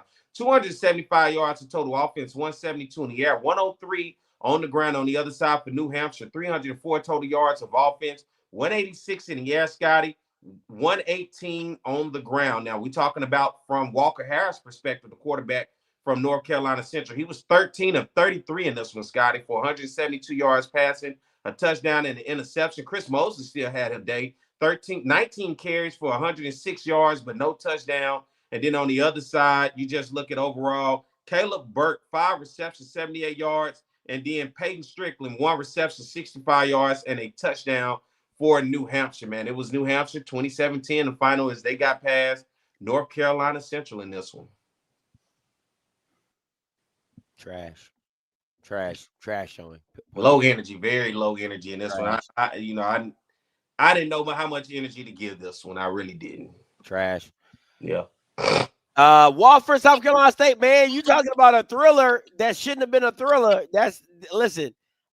It feels like when you're the bigger kid and you're beating up the little kid and he gets one good shot and he like and you was whooping his ass. He gets one good shot and now you stumbled. Knock me out. If not, I got a chance. I got a chance. And that's what it was with South Carolina State and Wofford, and they missed the field goal at the end. And South Carolina State wins the game. 16-15 the final score. How about Berry coming off playing for a Black College National Championship last year, lost a lot of talent on his team and found a way. Hey, what you say, Scotty? He can't beat the Whites? Can't beat the Whites. He showed you personally that he can beat them. And it may be barely, but like I said with Southern, a win is a win. A win. And I'll take it. 16-15 the final score in this one. South Carolina State, 23 first downs. They were 12 or 23 on third downs.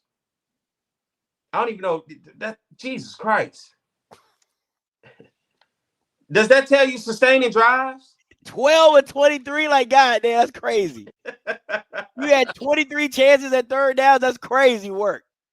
And the crazy thing, when you look at the offensive production, 410 yards of offense for South Carolina State to 142 yards to Wofford. Wofford only had 56 passing yards and 86 rushing yards in this game. South Carolina State, 299 yards passing and 111 yards rushing. And guess what? There was no turnovers in this game.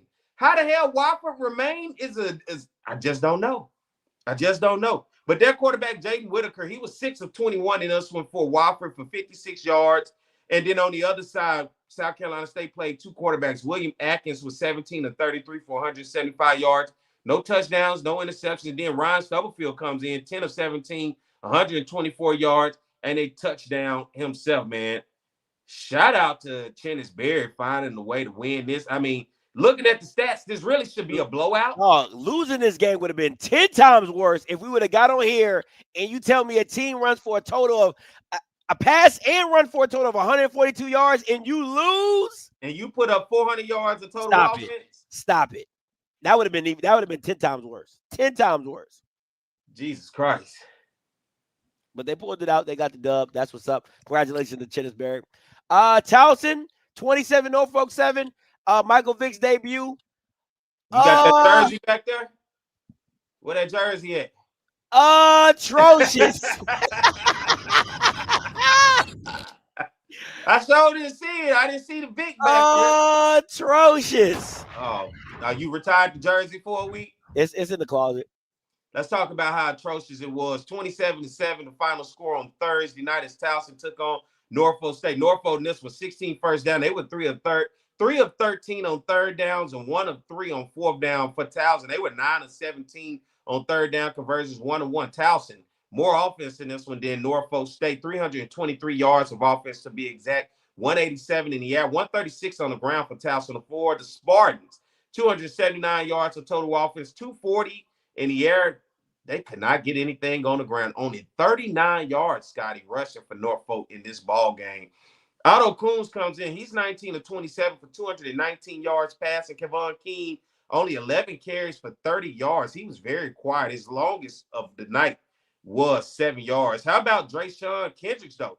11 receptions for 125 yards. And then Thomas, 7 receptions for 105 yards in this one. Just nothing else for Norfolk. I don't even know where to go. It was Michael Vick's coaching debut. Just not a good showing for them. A long way to go for this team to be headed in the right direction, in my opinion. Now, two things, two word on the streets. One word on the street is that I heard Odoms was calling everybody. I heard Dawson Odoms was picking up the phone, calling former players. He was like, hey, what I tell you? It ain't so easy, huh? It ain't so. He thought it was gonna be sweet. It ain't sweet out here in these streets. That's number one. And then number two word on the street is that Michael Vick is going back to Israel Carey as the starting quarterback, which makes absolutely no sense. And I'm gonna fry his ass tomorrow as well. Because how, Perry, when I hear this is what I think. Okay. I get my butt whooped by somebody in my own division. Let's say like my son, he's 10U, right? He plays 10U football. We get beat at 10U. But then we go down to 8U, he looks like a superstar. Then when we come back up to 10U, how does that benefit him? And that's what I feel like with Israel Carey. He plays against his own talent.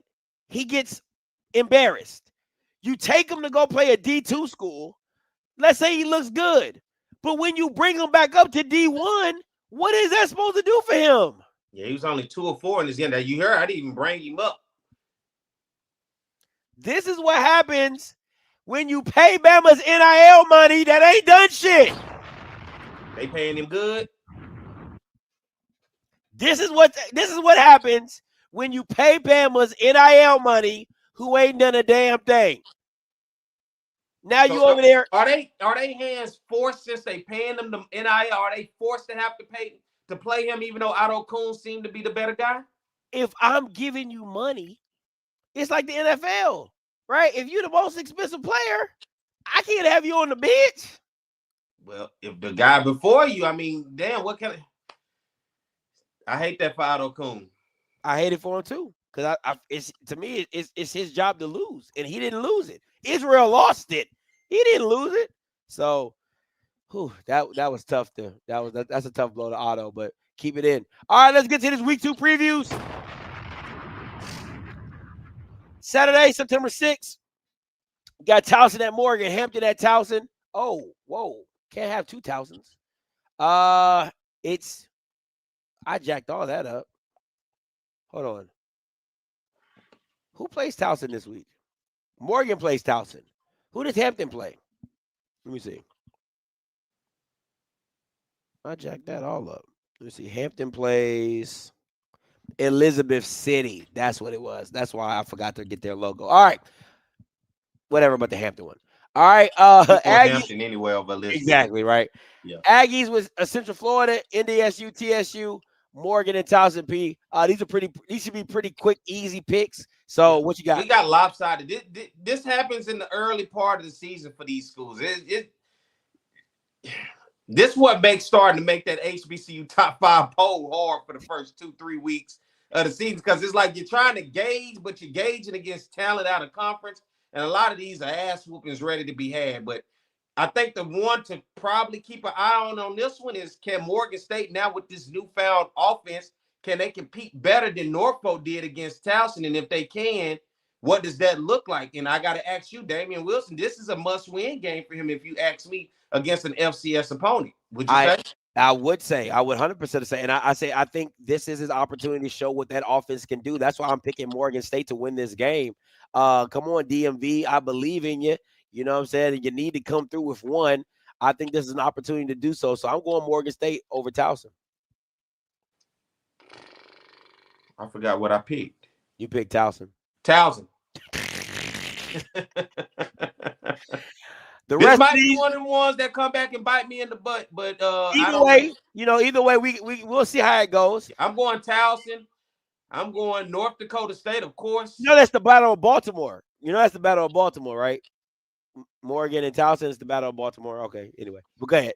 Well, they're gonna play a lot of go-go music at this. No, Baltimore does not do go-go. They do. Oh, my bad. I don't know. You tell me, They do DMV. Baltimore club music. They don't do go-go. It's a DC and Maryland thing.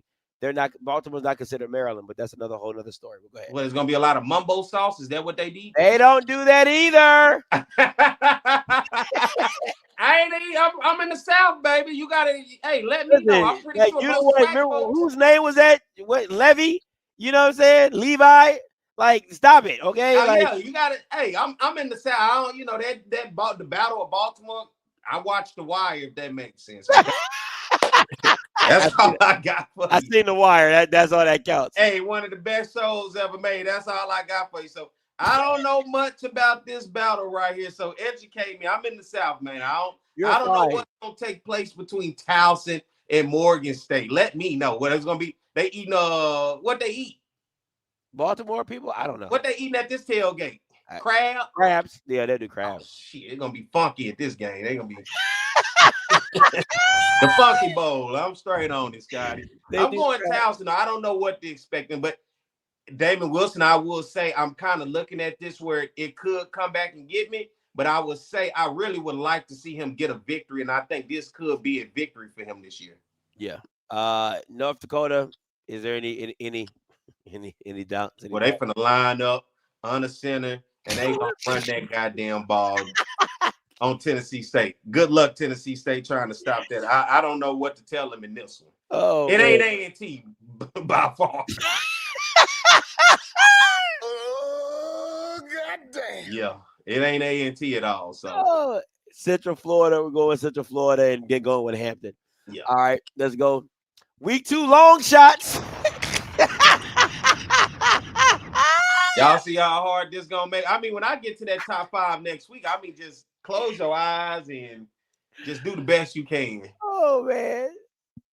I mean, need we say more? Everybody on the right side. Ohio State, Cal, Southern Miss, FAU, Miami big. Arlington State big. I think the only one that would be is the Jackson State people consider that they may roll out everything against Southern Miss. I personally don't see it, but I was in Jackson yesterday for that Battle of the Bands, and Jackson fans do feel like, and I don't care all that stuff they really do feel like they got a chance to go to Hattiesburg and make things interesting.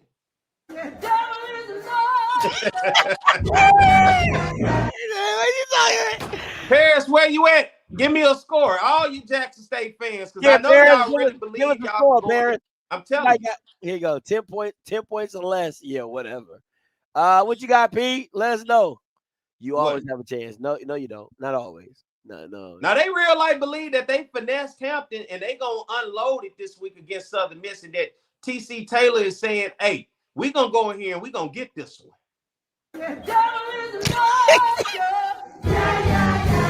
Come on, man. Hey, they was giving me the all over Veterans Memorial Stadium yesterday. People was pulling me to the side, knowing we gonna talk about it, was saying, "Look, Perry, we got a chance. TC Taylor, Jackson State, Southern Miss is gonna have to see us. Yeah, y'all gonna bring a band, but that's about it in this one. And they gonna bring an ass whooping. That's all I got for you. The Sonic Boom.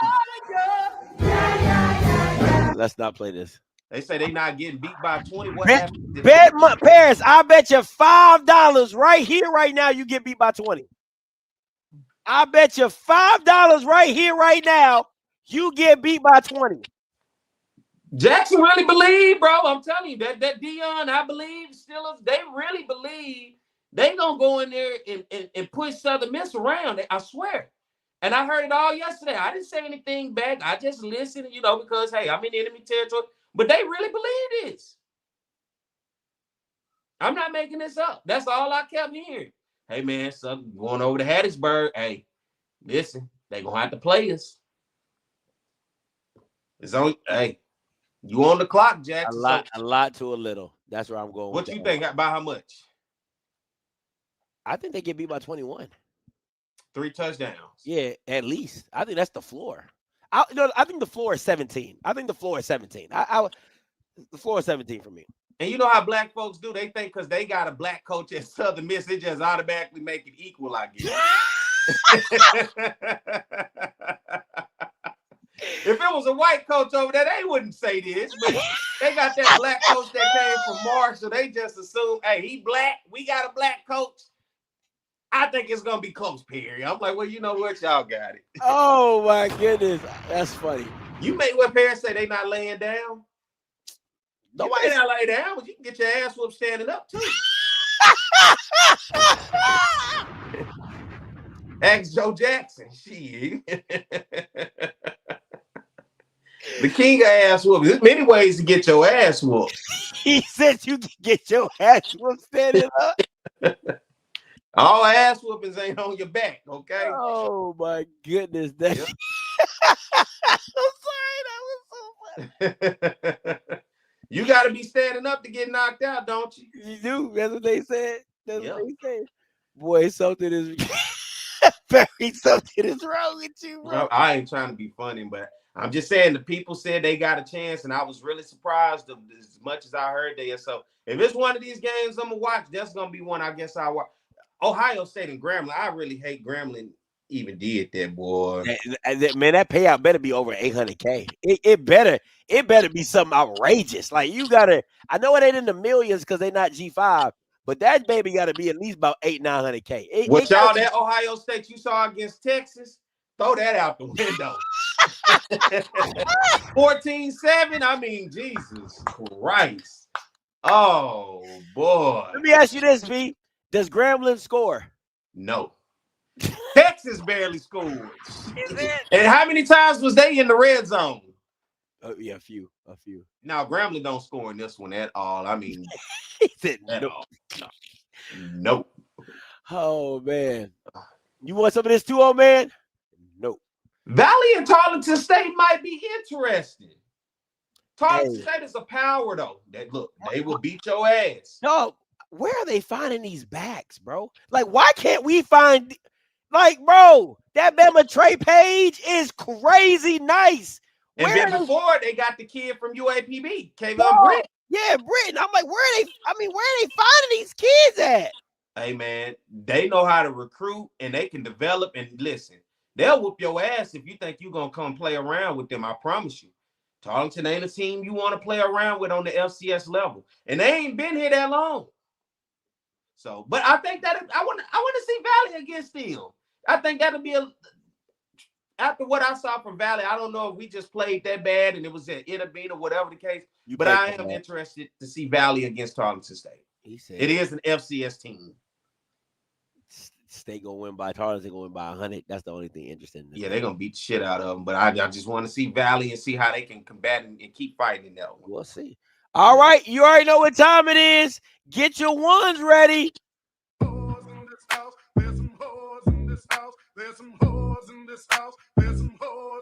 I said certified free. Okay. All right. I put on the shirt. I love her so much. Scotty, I put on the shirt. I love her, boy. She can't do no wrong, Scotty. I put on the shirt. I love her so much. Woo! I love her. She on a shirt. Let me show y'all who hey, number one in my book. Number one in the world. Hey, I love her, baby. Look at me. I love her. Oh my goodness. Oh, I love her. Oh man, something is wrong with you. Oh man. Hey, who number one? Oh, oh, I love her. Yes, I do. See this? Hey, Scotty, she used to be good. She was fine back in the day. In 2015, she was bad, boy. I'm talking about the finest thing walking around. She had a few kids, got divorced. She for the streets. Like Kevin Sam. Hey.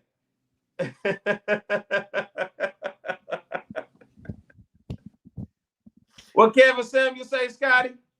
Who wants your ass and you ain't trying to give up the goods and you 38 with 6 damn kids and 4 different baby daddies? And you trying to make me wait? And you trying to make me wait? If you don't give up the goods. Oh my goodness. I put on the shirt. I love her. What Gucci said, I think I love her. Gucci, Yeah, you A&T don't Roy, love where me. you at? We like the Oh, same girl. Oh man. Yeah. I didn't even have nothing to do with this one this week. Hey, what'd you say? Hold on. There you go. Oh man, hold on. Yeah. Me and A&T Roy gonna have to throw hands. I love her, Roy. I love her. Yeah. He my champion. Girl, think I really He's mine. girl. Yeah. Man, she's so fine. Straight up, dog. She's standing Oh man. Yeah, Roy. She all of ours now. Oh my God. P, you are so stupid. Yeah. Oh man. Oh shoot. Yeah. Hold on. You got something else? What you said you're looking for?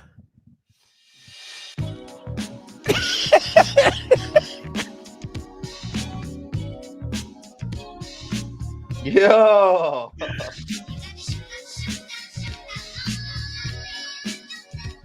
Had to dedicate at least one rhyme to all the cuties when I see you walk, which you pretend to be gentle and be buck. Place to stay, come around my way. Don't worry. Around the way, girl. Hey, Scotty. Don't worry. Next week, I got UAPB coming down the pipe, too. I got UAPB. I got a shirt for UAPB, too. Oh, man. All right, let's go through this list. Top 5 jump offs. You got number 1, them Aggies still Aggie. Oh, Jesus. You got UAPB coming in at number 2. You got Bethune-Cookman coming in at 3. Valley was at 2. Played a hell of a game. Moved out to 4. Dale State played Delaware really, really tough. And they are on 5. They're on the cusp of trying to get out of the cellar, get out the club. But hey, y'all can have any one of them. Homecoming galore. If you're looking for homecoming opponents, stop scheduling Lincoln. Stop scheduling Virginia Lynchburg. Stop scheduling whoever. Here go homecoming opponents right here, ADs. Are the ADs watching? I hope they are. Here go your homecoming opponents. Pick and choose. We ain't got to set Virginia Lynchburg out. We ain't got to set Lincoln University out. We got homecoming opponents, Division I, right here for you. We got a homecoming list. At least it count. I mean, it's Division I. It ain't no D2, NAIA. Here go your homecoming opponent list right here. Jesus, y'all remember this night? I'm putting a case in on all y'all bitches. Oh, man. Straight homecomings right here. So next year, when you're looking for an opponent, call one of these teams. Call their ADs. They looking to do something. They just want to be around somebody else's festive atmosphere because ain't no festive atmosphere in none of these games right here. None of these teams. Oh, man. They not winning nothing. Last song before we get up off this jump offs. Getting some head, getting some head. I was getting some head, getting some head. I was getting some head, getting some head. I was the kind of girl that make your toes pop. I was getting some head, getting some head. I was getting some head, getting some head.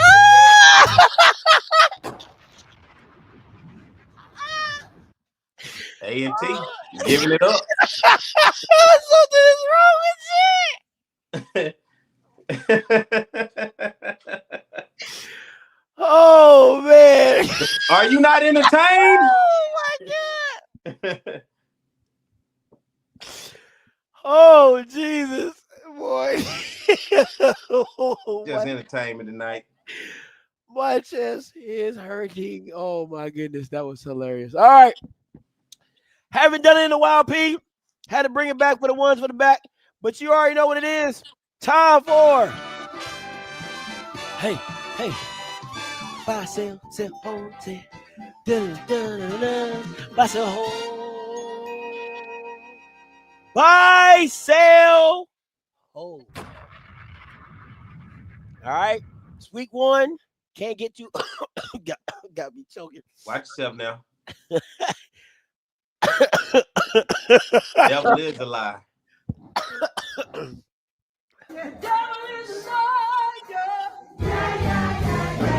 Anyway, all right. Anywho, buy, sell, hold. It's week 1, so no overreactions, guys. It's early in the stock market.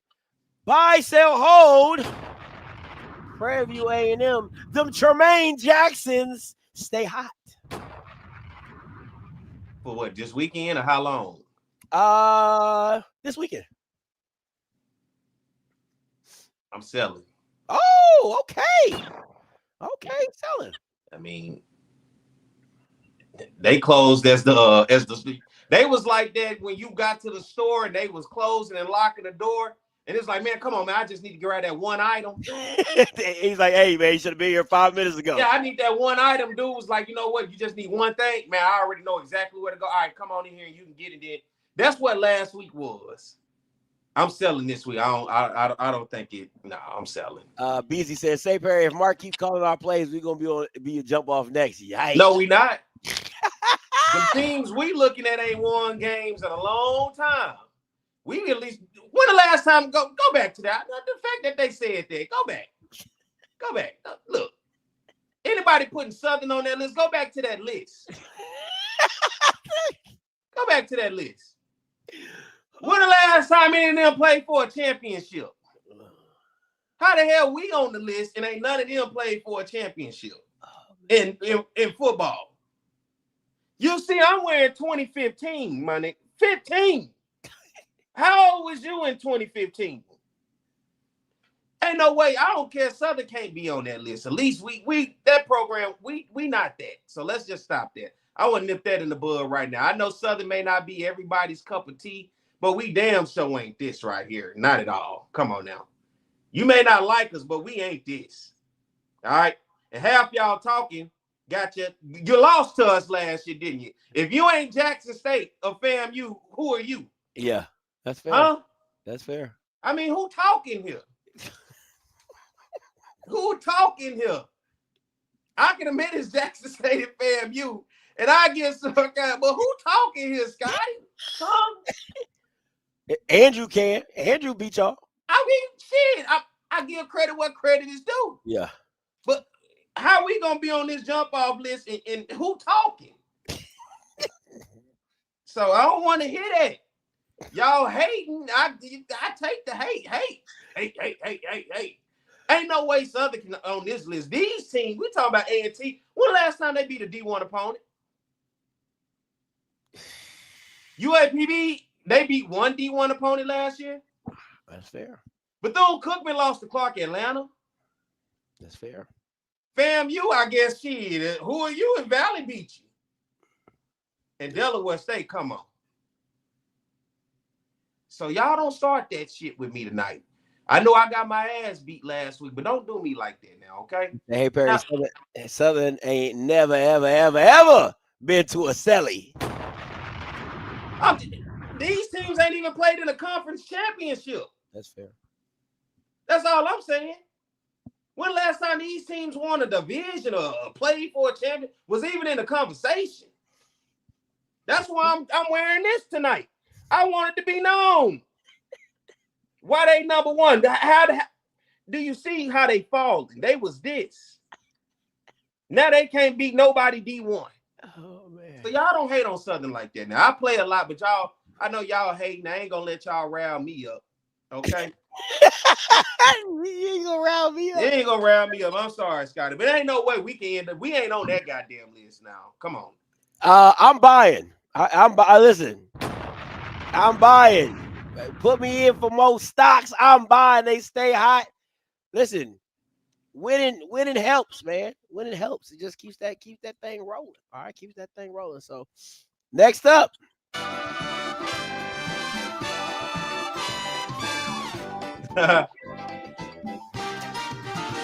I said hold. Buy, sell, hold.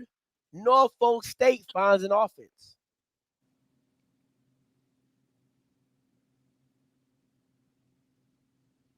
I'll hold. I'm with you on I that. guess it's plenty. It's Vic's first year. It's plenty to learn here. He's learning on the job.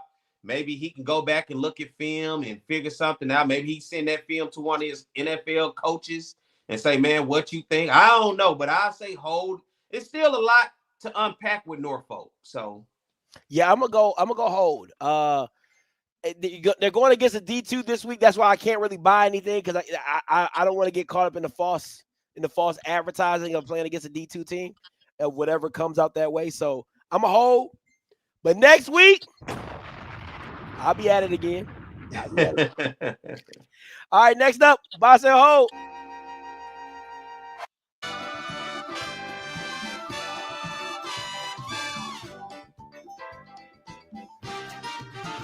Buy, sell, hold. Buy, sell, hold. Jackson State's new offensive look. I'll hold again. Okay. I don't think we saw everything from Jackson State's offense against Hampton. I think Jackson took what they can get without showing a full hand. You played spades before? Oh, yeah. Come on now. Dominoes? Yeah. You know how it go when you got that thing. You know, you don't want nobody to see what you... Yeah, you know, if you can get away with a hand and what they say, man, hey, that two in the possible, I ain't think that was going to walk. Yeah. Jackson took a chance last week and then walked. I think as they get into conference play with that stable of receivers, and we see with the surgence of Ahmad Miller at the running back position, I didn't even see Travis Terrell in that ball game. Nah, he got hurt. He got hurt in the second play of the game. Okay, so I will hold because I think it's a difference when you play SWAC teams. I tell you that all the time. Being SWAC good is a different type of thing. I think JSU is still better than SWAC good compared to the rest of the conference. So I'll hold for now once they get past Southern Miss and I'll start to see them unfold. But I'll hold. But I think all the potential is there for Jackson State offense. It was the reason TC went out there and did what he did to get that talent there. For next week, I'm selling. Listen. Against Southern Miss? I am selling this. And at the end of the day, I'm probably going to sell it week after week because of Jacobian Morgan. Listen, I don't believe Jacobian Morgan is the quarterback of the Akil Glasses, of the Kincaids, of the Felix Harpers, of the Andrew Bodies that in more attempts you see a better version of them. And I don't believe that. I think the more you get from Jacobian, the worse he gets. And I think the limited opportunity that you give him and that he can make the plays, I think that's where his sweet spot is. Somebody asked me, Scotty, what is a game manager? I said a game manager is a product of the players. And what I threw back to that person who asked me that, because he asked me about Jacobian Morgan and my opinion on him, I said, if there was no Irv, how many games do you win next year just off of Jacobian Morgan's arm? That's how you know what you have. If you're undecisive about the games that were close, or maybe now instead of them being blowouts, you might win by 3. I think a lot of that has to play in the fact, and I think again, Ahmad Miller is Irv for him. So he has that safety net of just turning around and handing the ball off. But when you're a star when you got to come into a game, the game is on your arm. Like when we first started the show and we talked about Akil Glass, there were games where if Akil Glass didn't throw 4 touchdowns, they're getting blown out. And that is what McKay is not. I mean, that's what Jacobian Morgan is not. And if you ever had to go into a game and says Morgan has to be great for us to win, that is not the game you want to be in, and he's never had to be in that situation. So for me, all the receivers, you got wheels though. He got wheels. I'm not saying that's okay. I mean, that's the dual threat. I mean, I won't necessarily live with just his arm, but I would live with his athletic ability too. Because I mean, he showed that at Texas Southern last year. I'm not saying that he doesn't have abilities. I'm just saying he's not a star. Like, he is not the guy where you're saying, hey, the game is in your hand. We live and die with you. I don't think Jacoby Morgan could ever be that guy. That's all I'm saying. I'm not saying he's not serviceable in what they're asking him to do. I think what they're asking him to do, he does very well. Hey, man, make the right read, hand the ball off. If there's nothing there, run and get yards. Perfect. So what you saying, he'll blow it before he win it if it was up to just him having to make the play? Yes. If it's up to him having to win the game and he has no running game, like none, like it's just like, hey, we're getting stifled. Yeah, he'll lose. He'll lose. Luckily for him right now, it looked like he got a run game. We'll got see. a run game. That's half the battle right there. All right. HBCU top 5. All right, P. It's a new week. What you got for the people? Hey, man, my new week, I'm going to start off my top 5 going into week 2. Week 1 was interesting, wasn't it? And number 5 coming in, Howard Bison. They were able to get past Florida A&M down at the Orange Blossom Classic against Florida A&M.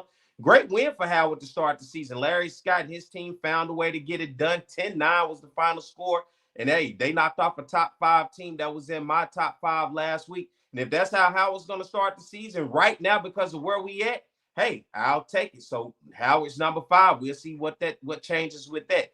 Number 4, Prairie View was already kind of on the cusp last week. They were on the outside looking in, but I think Tremaine Jackson and what he showed me against Texas Southern Labor Day Classic over there in Houston, he showed, hey, the game on it ain't over until the clock hits 0. And Prairie View showed it. They got a victory against Texas Southern, who had beat them last year. And for me, not quitting in that game when they could have quit a couple times, found a way to win. They're 1-0 in the season. And right now, going into week 2, hey, that's what matters. Winning games, and they won a game. They're number 4. Number 3, North Carolina Central. Of course, they started the season off 31-14 against Southern over in Atlanta with a victory. And then they got humbled last week against FCS New Hampshire.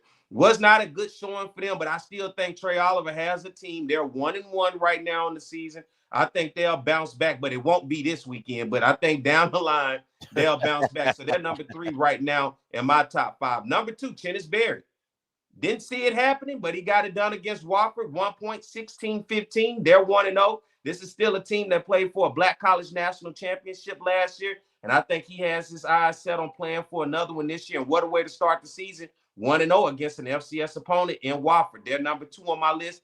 And number 1, I got all the flack across the comments. Jackson State won the championship last year. Why we're number 1 in your poll? Well, guess what? You finally played the game and you won it. You're number 1 in my poll, and Jackson State is in the top 25 in the FCS. They moved up this week, and guess what? Getting it done against the CAA opponent in Hampton.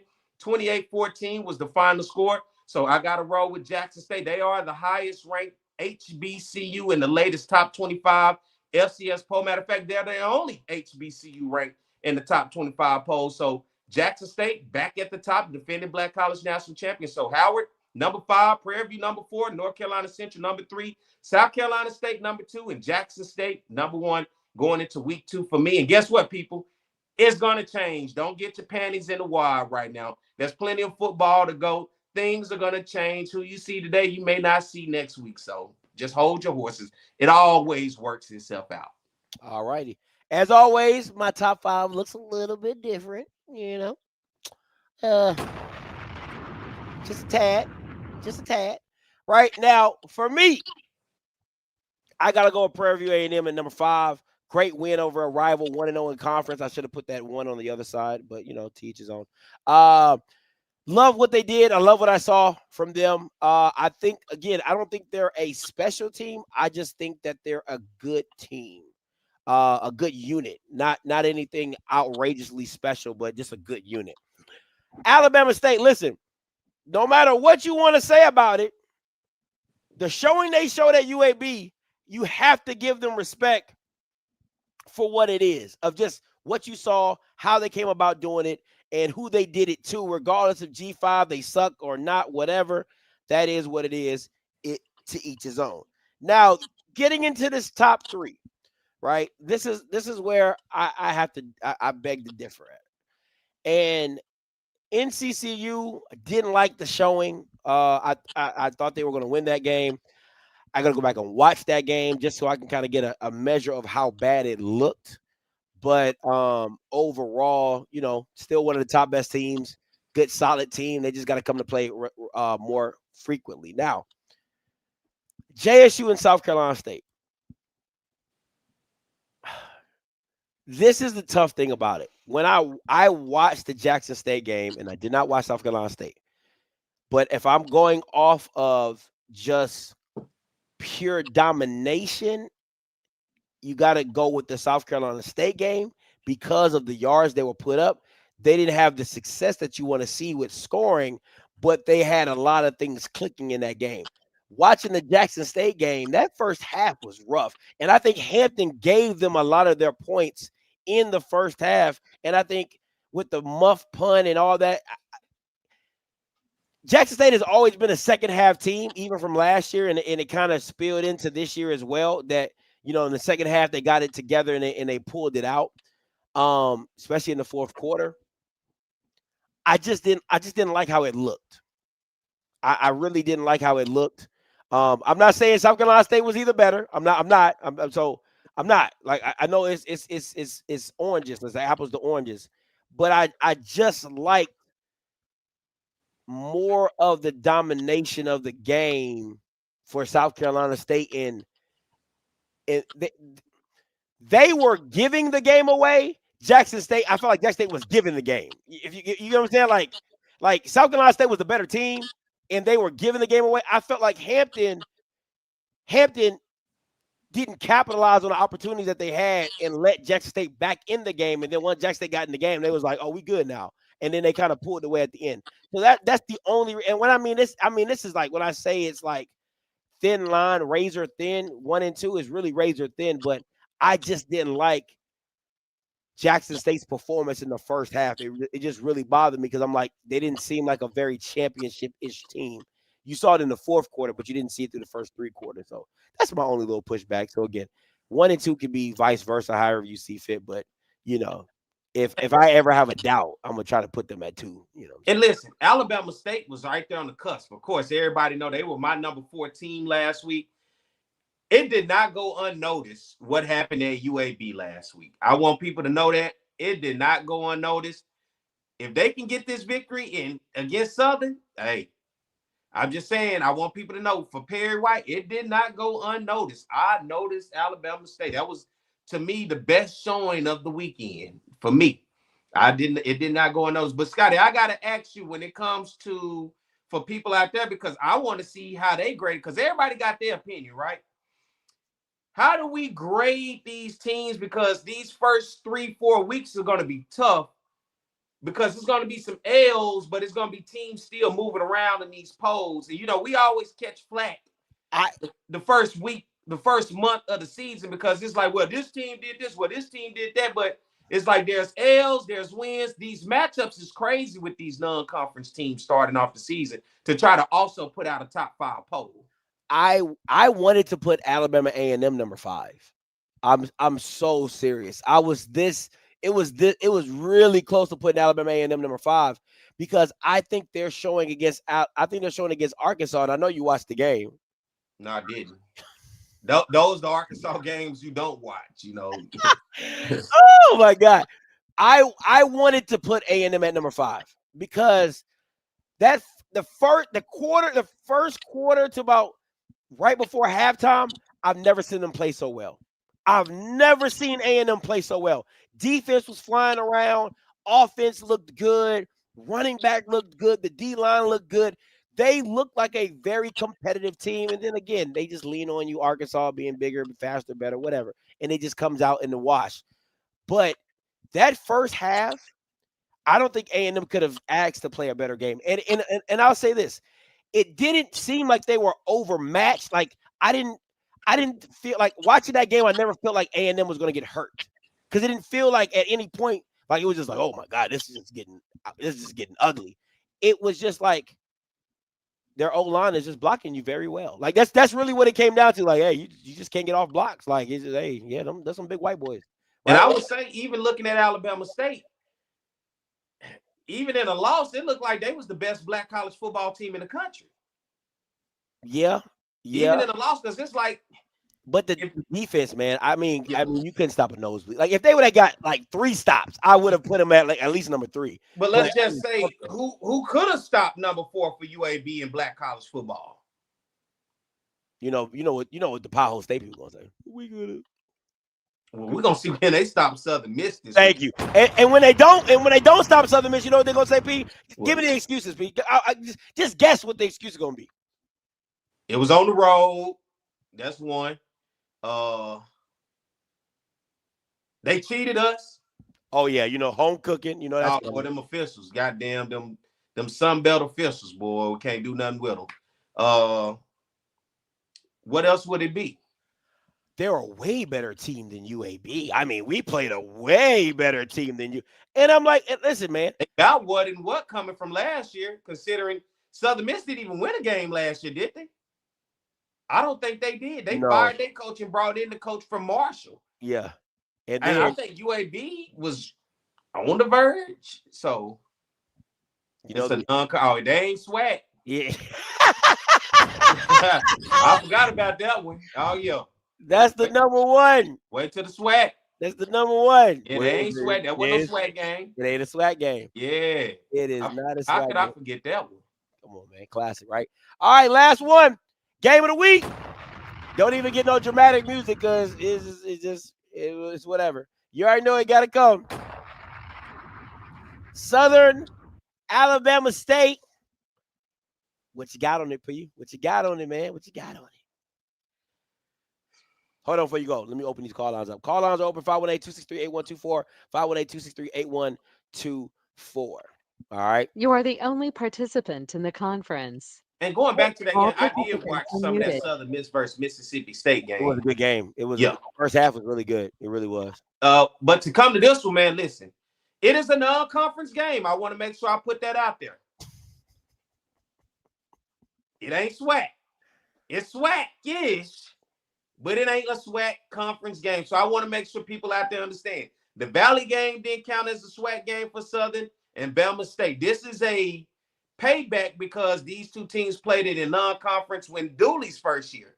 What was that? Dooley's second year. That was Dooley's second year. So we went to Alabama State, and that was when they ran that halfback direct. Boy, they ran that. Oh, they ran that in the ground. So I just want to make sure I paint the picture for everybody to know. Even though these are 2 SWAC teams, it does not count in the SWAC conference. Both teams agreed to do a home and home. This is the backside of the home and home. But looking at this game, I say it's 2 things with Southern. Either the score is going to be lopsided or it's going to come down to the wire. And looking at Southern last year, it seems Southern likes those games. But when they play those opponents that I consider Alabama State coming in with a high power, high octane offense with Andrew Body, man, Andrew Body. I've been a fan since he beat us when he was at Texas Southern. I'm still a fan of Andrew Body. I just think it was having to be patient and wait to watch him get healthy and get his opportunity. We saw a spark of it last year against North Carolina Central in the Orange Blossom Classic, and he went down with an injury. I was praying he stayed healthy against UAB because I knew the type of opponent they was going to come after him, but he stayed healthy. And I think you saw at the end of the game when Trent Difford told him, man, you a hell of a quarterback. You are that guy.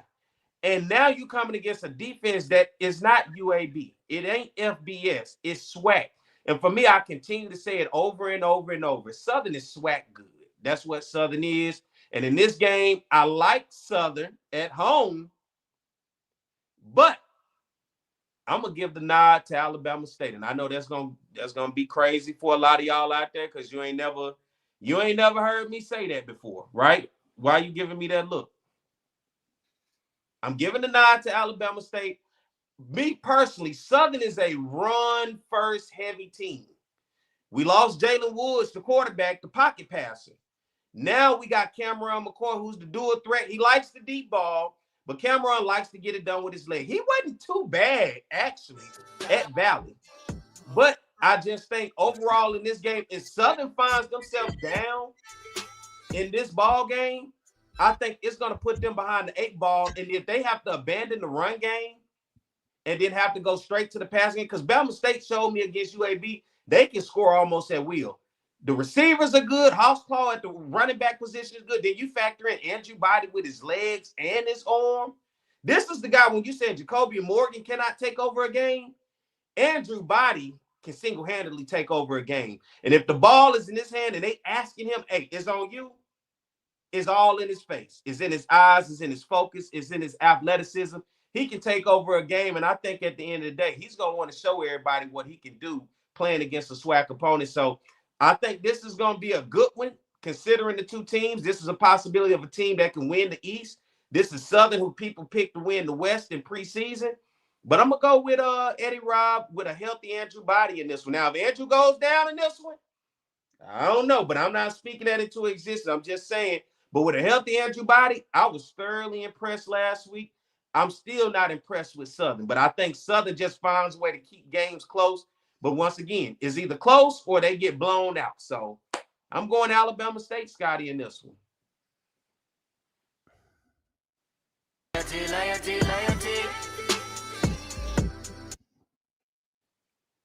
Where's the loyalty? Don't question my loyalty. You know, my loyalty is why I'm losing right now in that poll. My loyalty to Norfolk State. Have y'all forgotten how loyal Prairie is? I rocked with Norfolk and Southern. I rocked with Southern under the Dooley era. So come on. I'm very loyal. I rocked with Norfolk. Oh, this nigga. I'm the shit. Oh, nigga, that's these hoes ain't loyal. These hoes ain't loyal. Now I'm a hoe and I ain't loyal. I'm a hoe and I ain't loyal. Boy, you ain't loyal, B. I am loyal, but I mean, I watched the UAB game in excitement. I was excited watching that game because I watched Alabama State. Listen, if he does not throw that backwards pass to Hawklaw, who could not get his foot set, that's a whole different game. That literally put them behind the 8 ball in that game. That's what changed up their game, if you ask me. But show me, prove it to me, Terrence Graves of Southern University. Put me in the L column next week so I can lose with some pride. Say, hey, I win either way. I may have lost with Bama State. Even when I lose, I still win, right? But with head-to-head to Scotty, I can't keep letting this nigga get by me, y'all. I got some pride for myself, too. Huh? I'm just saying. But now I'm excited, man. I like Bama State with Andrew Body, man. I'm a fan of his, man, and they look good. If you're going to say it, you got to say it right, bro. You say it for me, Scotty. Everybody! Come on, you know what you man. got to do? I don't know if you ever seen this guy that plays Madden, Tabata Mitch. Oh, yeah, Madden. He's like, and he blow up. When you do Andrew Body, you ought to have like going Super Saiyan around you. I wish I could have like all the graphics and stuff. That'd be tough. Yeah, you need like Super Saiyan, whoosh, you know, Mortal Kombat, whatever. You need that, but Haruken. Andrew Buddy. There's gonna be a lot of that Saturday, I believe. That's what I believe right there. Oh man, hey, this is McCall. I just think Southern's defense gonna have a tough time. Their receivers are good and they're physical. Every time the camera panned against Alabama State, I said, man, them boys in the weight room, man. Don't they look like it? Yeah. So what you think? What's your score, P? I ain't even got one. I think if Southern falls behind with this run game, because we don't have a number 4. I mean, Trey Holly is good. But that boy that was running for UAB was running like a madman. Every time they tried to, he was knocking folks down like a bowling ball, bowling pins.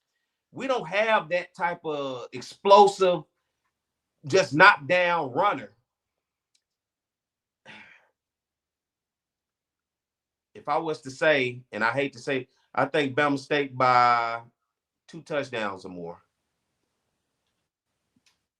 I got 31-13. 31-13. 31-13. Andrew Buddy! Hey, let's get to these call lines. They are hot. Are they? No, they're not really hot. Oh. Except the one person on here. Hold on. Is Andrew Body the best football player in this conference right Absolutely. Absolutely. And if he stays healthy, he's going to be the SWAC offensive. Ahmad Miller's probably number 2. Yeah. He's going to be the SWAC offensive MVP, no doubt about it, if he stays healthy. I want to give a proper intro.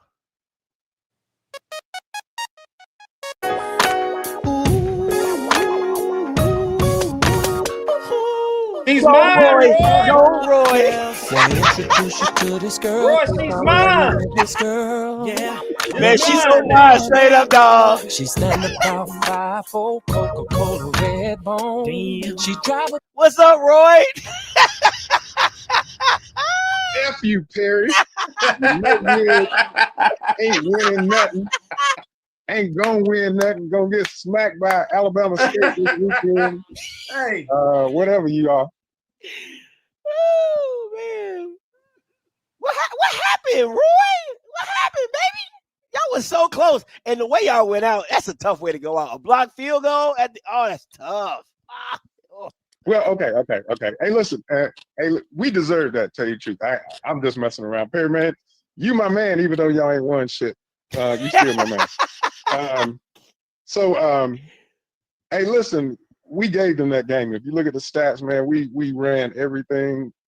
We had a couple players out of position on 3 plays and gave up that football game. So yeah, man, hey, we're much more aggressive on defense than what we've been in the past. I think our quarterbacks they're gonna turn, but they're still both young, and so we'll see what happens with that. Okay. No, I told Perry that. I said you guys look way more grittier, way more aggressive defensively, but it's kind of hard to really read it because Tennessee State's a rebuild too. So both of you guys, like I said, it's like who's the tallest midget, you know what I'm saying? So we'll figure out who's taller as the season gets along. Yeah. You know, it is hard to call, but I will still say you're gonna see our defensive line getting up the field a lot more aggressively than what we did in the past 2 years. Okay. You definitely gonna see that. I just hope it comes with some wins. Hey, Roy. Yeah. You got this shirt? No. I know you don't. That's Hey, why she's mine. let me y'all help me out with something. Scotty, how you gonna let Perry use a 2015 shirt, but then I can't talk about our celebration bowls back in 2015? I don't understand that. It's a joke. He's not bragging on it like, oh my God, they're so great. He's bragging on it like that's the last time y'all been relevant, and you in a whole white conference getting your ass whooped, but you over here calling us talking about the blacks. Hey, okay. How y'all gonna talk about Southern losing to North Carolina Central back in 2006, but I can't talk about back to 2015 and 2014. Man, I don't understand that is just like, hey, the last time they played. Come on. The difference is, when was the last time y'all beat a D1 opponent? 2022. When y'all finally No. beat one, y'all gonna storm the field like Northwestern State. No. 2023, we beat Norfolk State. I said y'all gonna storm the field like Northwestern State did against Alcorn when y'all finally do get one. Hey, we might do that. Hey, listen, I ain't holding back, man. We play Hampton on the 13th, so we'll see. Who y'all play this week? UCF. Oh, that's that's a loss. Yeah. Moving on. Yeah, more than likely, but we ain't going down there to lay down though. They better not sleep. No, y'all going to lay down. Yeah. Once again, like I said, you can get your ass whooped standing up too. Yeah. Hey, that's what's gonna happen to you this weekend. Andrew Body gonna beat the brakes off y'all. Why are you standing up? At least we got a D1 win last week. Oh yeah, against Valley. I get that. Okay. Y'all are jump off. Go. Just gotta put the jump off back up here. He acting like Valley ain't them. Like it was Valley. Yeah. Valley played. Come on, man. Bye. Oh man. Bye, Roy. Like the rainbow, lips and place a angel, tattoo on her ankle, but she's making pesos. Got a crib on Peachtree, right on 17th Street. And that's for you, Roy. Wait a minute, hold on, dog. Do she got a kid? Yep. She loves some Waffle House. Yep. Do she got a beauty? Oh, that's funny. That's just for Roy. Hey, you should be glad I'm even repping the NT tonight. I'm trying. The worst team in black college football. Oh my goodness. Smoke coming to you. Started with my boy. What's up, Smoke? Talk to me. Perry White. Anyways, Damn, what's hey, this? let's Dang, that was cold blooded. What Hold Perry on, do? Smoke. What's your beef? Listen, I don't fuck with Perry to out the boombox players. You know what I'm saying? Oh, he a You know, Jackson guy. Okay. but, you know, Makes sense. that's got Gotcha. man. Hey, listen, I think, you know, I'm not gonna say we gonna win. I got faith, but I say 20 to 10.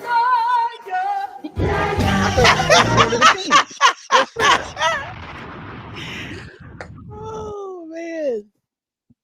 Can I get that bet? What you said? What? 20 to 10. I give us 20 to 10. For how much? You say it's fine. Yeah, I'll take that. Okay. Well, So a 10-point spread. It doesn't matter. You just talk about 10-point spread, right? Yeah, we can lose by 10. Okay. Yeah, I'll take that bet. That's fair. So if it's 11, I win. Yeah. If Okay. it's 11, you win. Yeah. Oh yeah. You got 10.5 is what you got. 10.5. Okay. Yeah. That's Okay. what they do. On There you go. All right. There you Yeah, go. I'll take that. Yeah, I'll take that. Okay. Yeah. All right. Now, Mr. Perry, you're pretty close game of the Valley this weekend, man. You wanna what's going on with your Jaguars?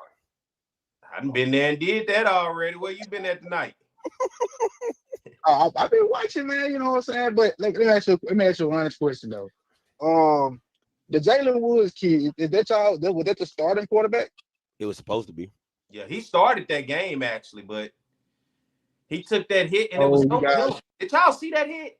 That thing was disgusting. It wasn't targeting though. I didn't see it. Wasn't targeting. That was so. Do you guys roll back with Cam this week? You got to. What else we got? The coverage is bad. Oh, listen, let me tell you something. If I'm Jalen parents, he might not touch a field for the next 3-4 weeks because for what? And he already was dealing with concussions. That's why he didn't play in the SWAC championship last year. He got a concussion in the Bayou Classic. So right now it's iffy. I don't see him coming back no time soon. You know, so you got to roll with Cam. That's what you brought him here for at this point. And now Cam has. I didn't know that. Well, if Cam get hurt, then shit. We played a quarterback Saturday at the end. I think just showed up here 2-3 weeks ago. Oh wow. So that's crazy, there. We might be in an Eddie Robinson situation. Okay. We for sure gonna run the ball in. Listen, you go 1-5. Word on the street is that boy Graves is gonna be out of a job. Okay, now Scotty, if that happens, Perry, Scotty, who should Southern look into? Fred McNair interim, and that's all you listen. At the end of the day, are we talking head coaches? Now, for me, I would go get Marshall Faulk. I would go get some type of big name guy. I heard Ed Reed is not available or not going to be available for Southern, so it's not an option. So whatever. But I would go get Marshall Faulk. I'll go get that white boy from Ferris State. Man, listen, there's some white Bamas out here winning, like really winning. Go get you a white Bama. And I'm gonna stay out of it because I have been trying to pick coaches at Southern. They don't listen to Perry White. I have literally been trying. They go against everything I say. They listen to J-Max. So I'm done. J-Max and G is ADs out here, okay? and they give you some AD-ass losses too. Hey, and I rock with J-Max. That's my dog. But hey, put that on the screen. Somebody say UAPB gonna beat Southern. Just put that on the screen. I just think, Jesus Christ. Hey, look, Scott, I know you got a lot of calls, man. So I'm gonna get the last question out of the way, get up on the phone. Look, man, I know I talked to you. What that last time I talked to you about what's coming up this weekend? About Clemson. Yeah. Okay, so look, I hear you say a lot that Jacoby Morgan is a game manager, and you say that he's a damn good game manager. And to hear you define what game manager means, going into this weekend, right? Offensively, did you watch any other game a little bit Saturday? Yeah, I watched a lot of games. Too many. So, Perry, did you check it out? Watch any highlights, anything? Highlights of which game? JSU versus Hampton. Yeah, I watched that game live as it was happening. Okay, so cool. So I'm pretty sure y'all got a chance to see Nate. Got a chance to see Shamar, you know, a few of the other guys. Um, with Travis, I don't know if Travis is gonna play this week, He but probably I won't. think Scotty. I think before, you know, me and you talked about when Dion was there. We had the guy that you know, we ran jet speech with, like Travis. You know, he was talking about Warren Travis. Newman. Warren How Newman. do you Yeah, Warren Newman, there we go. How do you try to incorporate with the wide receiver core the way it is? That's a lot of weapons on the field, bro. You feel me? Hmm. How do you try to incorporate that in any type of way? Because I know you talked about Nate also, that had he been at Valley this weekend playing with Valley, Would he have went probably would have had dumb. over 200 some yards, He right? would have went dumb. Yeah. So with weapons like that on the field, when you got your big guy, you got Shamar Savage who can go up and get it. You got Nate. You got the guy from, you know, we got guys from last year. How do you, as an offense coordinator, whether it's TC or whoever starting plays, how do you try to incorporate them more in the game? Okay. Let's do this first, though, Scotty. Amaya can't do it all by himself. Let's do this first. When you look at them, each quarterback has their own attribute. You're gonna have the physical receiver, you're gonna have the elusive route runner, and you're gonna have the speedster. You're gonna have the guy that can go up and contest. If you were to break down those three guys, where would you label each one of those? Because that's ultimately where it comes down to scheme and what you can get out of those guys. Yeah. So Yeah. for Tillian not being your burner, you would use him on isolation routes, like in OC form, like they call them like gift routes, right? So like if he's on the backside of Mhm. something and they're playing off coverage, you know, like a quick out, you know, hitches, slants, those are your gift routes, just like 1, 2, 3, get the ball out. Shamar being a big play, big body receiver, that's your go ball, your post ball, your corners, you know what I'm saying? Your deep ends. You can do that with Fortillion as well. Your comebacks, that Nathan just runs the whole route tree. So he's your Lance Moore, right? You He's want your him one-on-one with somebody. yeah, you want to isolate him on your safeties, your third down corners, your linebackers, or whatever. Now, I'm going to be honest, and I know a lot of people aren't going to like to hear this. I don't think TC Taylor runs a great offensive passing scheme. He runs a very great running scheme, right? Like he can run the ball with the best of them, because he'll get you in that with those 12 personnel with that tight end, and you know he'll get you moving one way, come back the other way. But just as a like a Willie Simmons passing scheme, a Tony Hall passing scheme, a Matt Leon passing scheme, the Bama that was at Southern for a little bit before he left, that quarterback coach that I like. Leone. What's his name? Matt Leone. No, not the one during the Jason Rollins era. Oh, that was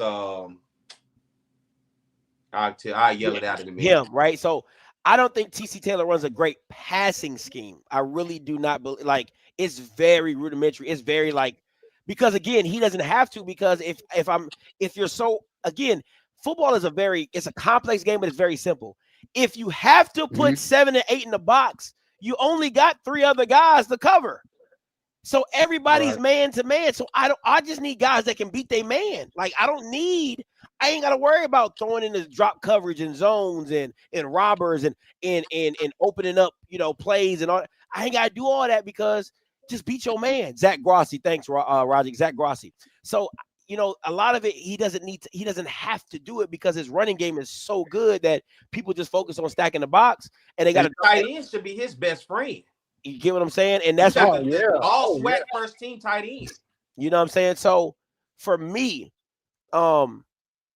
if you want to get your guys involved more, takes a concerted effort to move them around. Like Nathan should be on them Tyreek cheetahs. They used to call it cheetah motions. You know what? Straight down, straight. Yeah. Nathan Rimbart should be on every cheetah motion possible, right? Where you line him up behind the tight end, he's shooting across the formation or doing a drag, or you get him in motion and he's doing a wheel route. Like, you got to get behind the defenders. Yeah, right. Like, you got to get him moving because of his speed, and then having Shamar as a big body as well. Like, you don't see a lot of you don't see a lot of stack formations like he used to do when he had Dion. Because why? Because he had to pass the ball, because Shador was the focus. So he had to pass the ball. So you saw a lot of those stack formations and things like that. So again, I'm not saying TC's a bad offensive. I'm not saying that at all.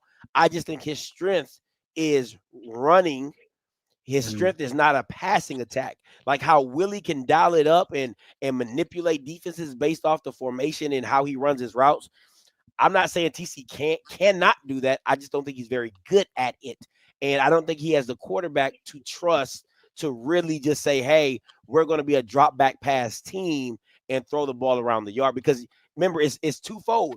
I got to have a quarterback that can see it and throw it, and I got to scheme it up the right way as well. And I don't think they both mesh very well. So, but go ahead. Aside from the quarterback position, so hold on. Put this wide receiver core. Okay, go ahead, Perry. Oh, my bad. Aside from the quarterback position, put this wide receiver core against the wide receiver core Shador had at Jackson State. Who's the better wide receiver core? Malachi, that last year with Malachi Wyman, is not even close. Okay. It's not even close. It ain't Yeah, even it's close. not even close. What you got? Okay, What you got, Smoke? Okay, so what you said about us, we playing with House Winter this weekend, right? So it really doesn't matter whether we lose or win. You know, we pick to lose any fucking way. Do you experiment this weekend? Do you file 5 wide just to see what you have? What can you try going into, you know, SWAC play or whatever? Do you try that this weekend with it, you know, just being a house man? I think you if say, you, hey, fuck it, let's just try this to see. You know what I'm saying? if to me, I'm That was the case. He should have did that last week. Nah, because you needed to win that. Nah. For this one, to me, like if I'm TC Taylor first play of the game, I'm bombing it. Like I'm just telling you straight because you know Southern Miss is going to stack the box. You know you just ran for 10 carries, 172 yards, and 2 touchdowns. Southern Miss will be out of their cotton picking mind if they don't stack the box. It just didn't make any sense. First play of the game, and I'm gonna keep saying this. I'm going Monday Night Football, Eagles versus Redskins. Play action, and I'm bombing it on you either with Nathan or Shamar. I'm straight bombing it on you and letting you know, back the fuck up. Like that's really what I'm telling you to do. Back the fuck up, because I'm gonna throw it over your head. That's my mindset, right? Like because I know at the end of the day I'm going to have to establish the run regardless because we are a run first team. But I also got to let you know I can't throw this thing, right? So that would be my first play of the game. I'm not lying to you. We going straight. I would call a gator. So a gator is this. It's your left receiver. I would go twins right gator where Nathan is running a deep over and Shamar is running the post route and the safety got to make a decision. You either going to drop down for the over or you're going to drop back for the post, and I'm hitting either one of those two. That would be my first play call of the game. Straight up gator. And because it makes a gator's mouth, whatever, but you know, anyway. All right, well, I'm off this thing. All right, Scotty and P. Appreciate it, Smoke. Anytime, man. I love football questions like that. D from Ohio, coming to you, Brody. What's going on, P? What's going on, Scotty? How y'all feeling tonight? Man, good, man. How about yourself? Good, man. Hey, man, I wanted to call in last night, but I totally missed the show. I didn't call into the last 10 minutes, but then turn it on to the last 10 minutes, and I watched it all. You and Zoe did a good job.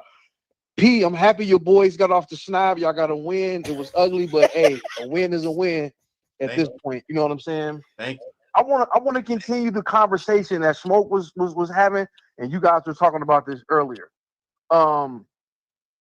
Jacobian Morgan's best game, and you can correct me if I'm wrong, but this is my opinion. His best game at quarterback was really in the Celebration Bowl against South Carolina State. Because in Perry, you was there live. Me and Scotty was supposed to be there live, but he backed out on me at the last minute. But that's another discussion. Last year in that Southern game at the SWAC championship, before he got hurt, he was looking shaky, bro. Woo! Like he was had his number. shaky. The fact that he got hurt and the young brother came in. What's the kid name from Richmond? Zai McDonald. He was the third. McDonald. Yes. The fact that when Zai came in and gave them a shot in the arm and really just lifted up the offense with his running. You know, he threw a couple nice balls, but he was looking shaky in that game. And that's what Scotty is an evil genius. The fact that he had Jackson State at number 2 was funny to me, but that's another discussion. But he's hard on Jackson State, but he's fair. And this is why I say that. I love Jackson State. I love Jacobian, but he is really not that guy. And TC does a good job of covering up his deficiencies because he has a great running back. That's why when Nathan Rimbert came to Jackson from Valley, and remember, he jumped back in the portal, and then he came back. When he jumped out, I was like, oh, he must not see my man can really get him the ball like he need to get the ball. So he finna get up out of here, you know what I'm saying, before it's too late. And then when he came back, I was very surprised. Shamar Savage as well, Fortillia. Like, you have too many weapons for these guys not to be touching the ball. And for Jacobian to throw the ball 30 times and only complete 15 passes, which is 50%, you got to be over 60%, bro. You know what I'm saying? Like, I love the kid. He's a good kid, but he has to show up better in these games. And I'm looking at their schedule. I don't know what you go get in Southern Miss. Then after that, you play Tuskegee, which is a D2 game. You go run through them. And then after that, no disrespect, Perry, they got 7. So it's going to be 4 or 5 games into the season before you really know what this guy can really do with this new offense. Perry, you said something earlier, and I want you to comment off of this. You said maybe they didn't show their whole playbook in week 1 against Hampton, knowing they could probably get out of there with just pounding the ball. What do you think? What is your personal opinion on Jacoby Morgan? Because we've seen the kid now for about 15 to 20 games. You know what I'm saying? Me personally, I think Jacoby Morgan has the dual threat ability. I think last year, going back to that battle between him and Cameron McCoy, it looked to me TC wanted Cameron McCoy to be his starter. It looked like to me Cameron never could quite get over that hump, and then that injury didn't make it any better. Jacobian came in, and it still didn't look like TC was comfortable, which is why you saw Irv Mulligan really take on. Because go back to those games last year. A lot of Jackson State games was 1-win in the second half. And that came down to that defense turning it up, special teams plays, and Irv Mulligan taking over games. Now, I go back and look at that Texas Southern game all the time. Jacoby Morgan showed you the dual threat ability. He looked great in that game. He looked great in that game. Run. Huh? No, I was agreeing with you. That Texas Southern game, he threw some nice balls in that game, but that game, I'm only judging him on the I can't say FAMU no more because they bad this year, but I'm judging him against Alabama State. I'm judging him against South Carolina State.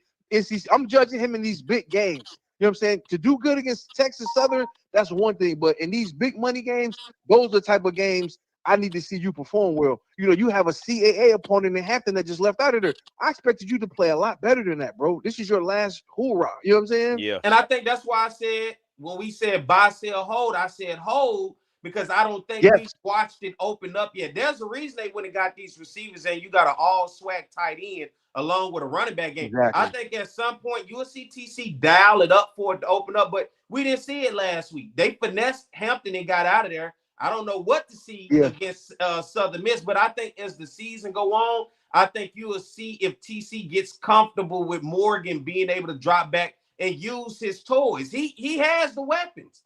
It shouldn't be no doubt about it that let's do this. Over under, he should pass with this receiving core over 2,500 passing yards this year. Easily over. Easily over. Oh, in his sleep. Absolutely. And that's what we're looking at right now. It's going to have to come down as the season progresses. TC feels comfortable with putting the ball in his hand more and maybe pulling back off the run game and say, man, hey, you got these weapons for a reason. Let's draw it up and use it. You got an all SWAC first team tight end. You got a guy who was all SWAC last year at another school. You got Shamar. You got Fortilli. You have the weapons. Now we got to utilize it, because if he does not pass for over 2,500 yards this year with these weapons, we're going to have, at the end of the year, we're going to be talking a whole different story with this guy. It's a travesty. And I'm gonna go to you with this one, Scotty, and get out the way for the next caller, man. Me and you have been high on Aubrey Miller. Ahmad. Aubrey Miller. I'm sorry, Ahmad. We do that all the time. I'm so sorry, Ahmad. We've been high on him. And the game that really made me high on this kid was a game his freshman year when they went up to Texas State, and he had some big runs and ran for 99 yards, basically 100 yards. And a lot of those yards was in the first half. It wasn't in garbage time when the game was pretty much over. And I said, this kid it's something about him that impresses me, how he runs hard. And me and you talked about if he can stay healthy, he could be dangerous. TC alluded to it in the post game after Hampton, how if he stays healthy, he's going to be a force. What about that kid impresses you? Because he's not very big. He's not as imposing as an Irv Mulligan.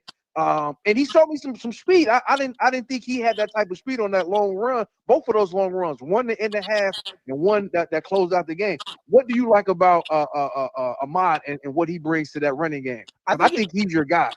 If I'm being honest, I think if you gave Irv Mulligan an A+, you got a great, like if we're doing grades, if I was grading like running back, if you're giving Irv Mulligan a 96, I would give Ahmad a 91. Like that's how close I think they really are in skill set. Like Irv has just done it over a longer time, and he's more of a durable back. You know what I'm saying? Like he's used to taking that brunt. He's used to taking those hits. So he'll give you. You don't have to really worry about an injury bug with him. But Ahmad, you have to be but you have to worry about the injury bug because it's nicked him a few times. Just like people say about Andrew and his injury bug. You got to keep it fair across the board. You know, injury is injury. So, but to me, there's not much drop off when you just turn around and hand it to Ahmad. I think he can do everything you want Irv to do and some, right? And I agree with Zoe. Neither Irv nor Ahmad have a cutback ability. Like they ain't about to go left and stop their feet and bounce. They straight ahead. They are straight ahead. So if they see that hole, best believe they gone. It's daylight, right? And that's really what you want as a running back. Like, don't play with it. Hit it. Give me 4 or 5 yards, and the next time give me 4 or 5 yards. Give me 4 or 5 yards. And then if it break, it break. So I think Ahmad is a great back. I never thought Terrell was going to be their every down back. He can't. He doesn't have the body frame. He's not built like that. He's not built for that. No. And I think they need to get him on the edges more and get him as a wide receiver. Because to me, I'm not gonna lie to you. If I saw empty with Nathan, Terrell, Shamar, and Jonas, shit. I'm not trying to deal with that. I'm not trying to deal with that. You can throw your boy in there too, Scotty Dupree. Yeah, you know what I'm saying? I'm not trying to deal with that. Huh? Yeah, I agree with you. I'm not trying to deal with none of that. I like that Bama too. So yeah. But hey, I'm gonna get out the way for the next call. Perry, what y'all gonna do, man? Y'all gonna hold up a blow up meal, do a barbecue against Alabama State this year, man. You know what I'm saying? What you gonna do, baby? I'm waiting to see. All right, man. Y'all enjoy y'all evening, man. I love y'all brothers. Hey, appreciate it. Hey, no problem, Brody. Zay, coming to you, my boy. This is Zay Bowden, former Jackson State. What's up, Zay? What up, Scotty? What up? What's good? Man, what a great SWAC weekend, man. I was watching all the games this weekend, and I will say it was a lot of ups and a lot of downs. We were taking throughout the weekend. Yeah. I'm going to start with the ups. Man, what T-Buck is doing in Valley, I love what I'm seeing. I mean, just the offense, the defense, those guys. They ready to fight for their coach, and I love the game they played against Southern. I think Valley gonna surprise a lot of people this year. I'm not gonna lie to you. Let me ask you this: you played during that time, or you were around that Dancy team that played Jackson really tough down at Valley? Do they kind of give you that reminding of that feel of those Dancy teams? So with Dancy's team, they lacked offense, but they had that nasty defense. This team, it reminds you of the Dancy team, but they have a lot better offense. They got a lot more weapons on offense, in my opinion. Gotcha. I mean, they got that one quarterback. I don't know the young man's name. Josh Brown. Black boy. He's electric. Yeah, he's electric. I mean, they really should have won that game against Southern, in my opinion. But to each his own. So Valley, I'm on Valley this year. Alabama A&M. I don't know if you watched the game against Arkansas. The Alabama A&M, they look really good. Man, look. I mean, obviously, we all knew they were getting blown out. But I'm looking at the first couple drives. I'm like, man, in the SWAC, I mean, what's the boy's young man's name? They got a good quarterback too. Quad, Cornelius Brown, the fourth. They call him Quad. Yeah, that's a big boy. They're pretty good. Alabama's pretty good.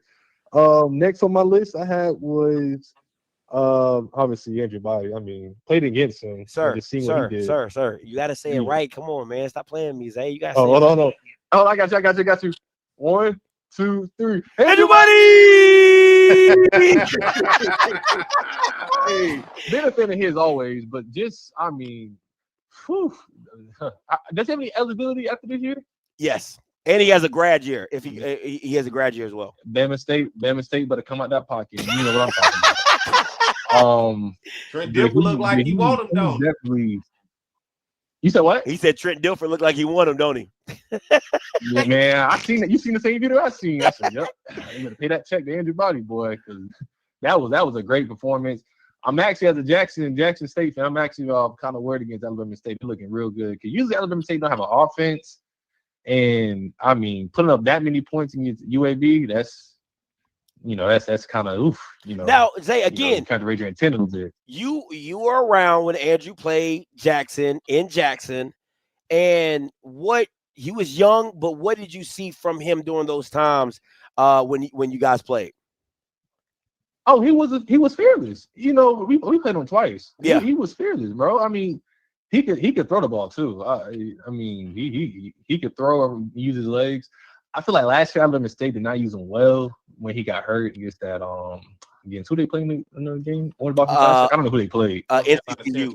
But Yeah. But he's tough, bro. He's a dog. I mean, he's fearless. He's spinning. Can use his legs. He definitely I don't see any weaknesses with him, honestly. Maybe I haven't played in a while, but he's fearless, and I like those type of quarterbacks you need. I think he's the best quarterback in the SWAC, and that's not even close. Honestly, we agree on that one. It is not. Get to your. I want to get to your. What's your lowest? What's your downers? Give me some of the downers. Oh my down. Oh, okay. So here's my list. He Southern, said, "Here's my list." I mean, it's yeah. You know how to list. Southern football. I'm quite concerned. I'm very concerned. Yeah, it's just all around we talk about the coaching. Some things I'm looking at, I'm just like, what am I looking at? And I'm very disappointed in Southern. But they somehow someone else can mess around and sneak in the SWAC championship. I don't know how they do it, but I don't think Southern has no identity. If they can't throw the ball, it's wraps. My other team, I was very disappointed in FAMU. Oh man. I know Scotty, you was cussing up Storm. I'm not gonna go down that lane, but that hit home a little different. I'm gonna say this, and I don't like to call for somebody's job, but I don't think he finishes the season. To be honest with you, I really don't. If you can't score, you're not gonna win games, and I just don't think that they have any. They're not the old FAMU. There's nothing electric about that offense. Thank you. And there's no disrespect. It's just no. There's nothing you worry about in their offense, and if that's the case, you're not gonna win a lot of games, even in the SWAC. So I don't think he finishes the season. I think it's one of the years that FAMU's down. Zay, let me ask you this. Hey, hold on. Zay Perry got a question for you. Since you brought up Southern and FAMU, and they both look disappointing to you, and you say maybe Cozy, there may be a change with Cozy, and you're not liking what Terrence Graves doing at Southern. Over under, who goes first?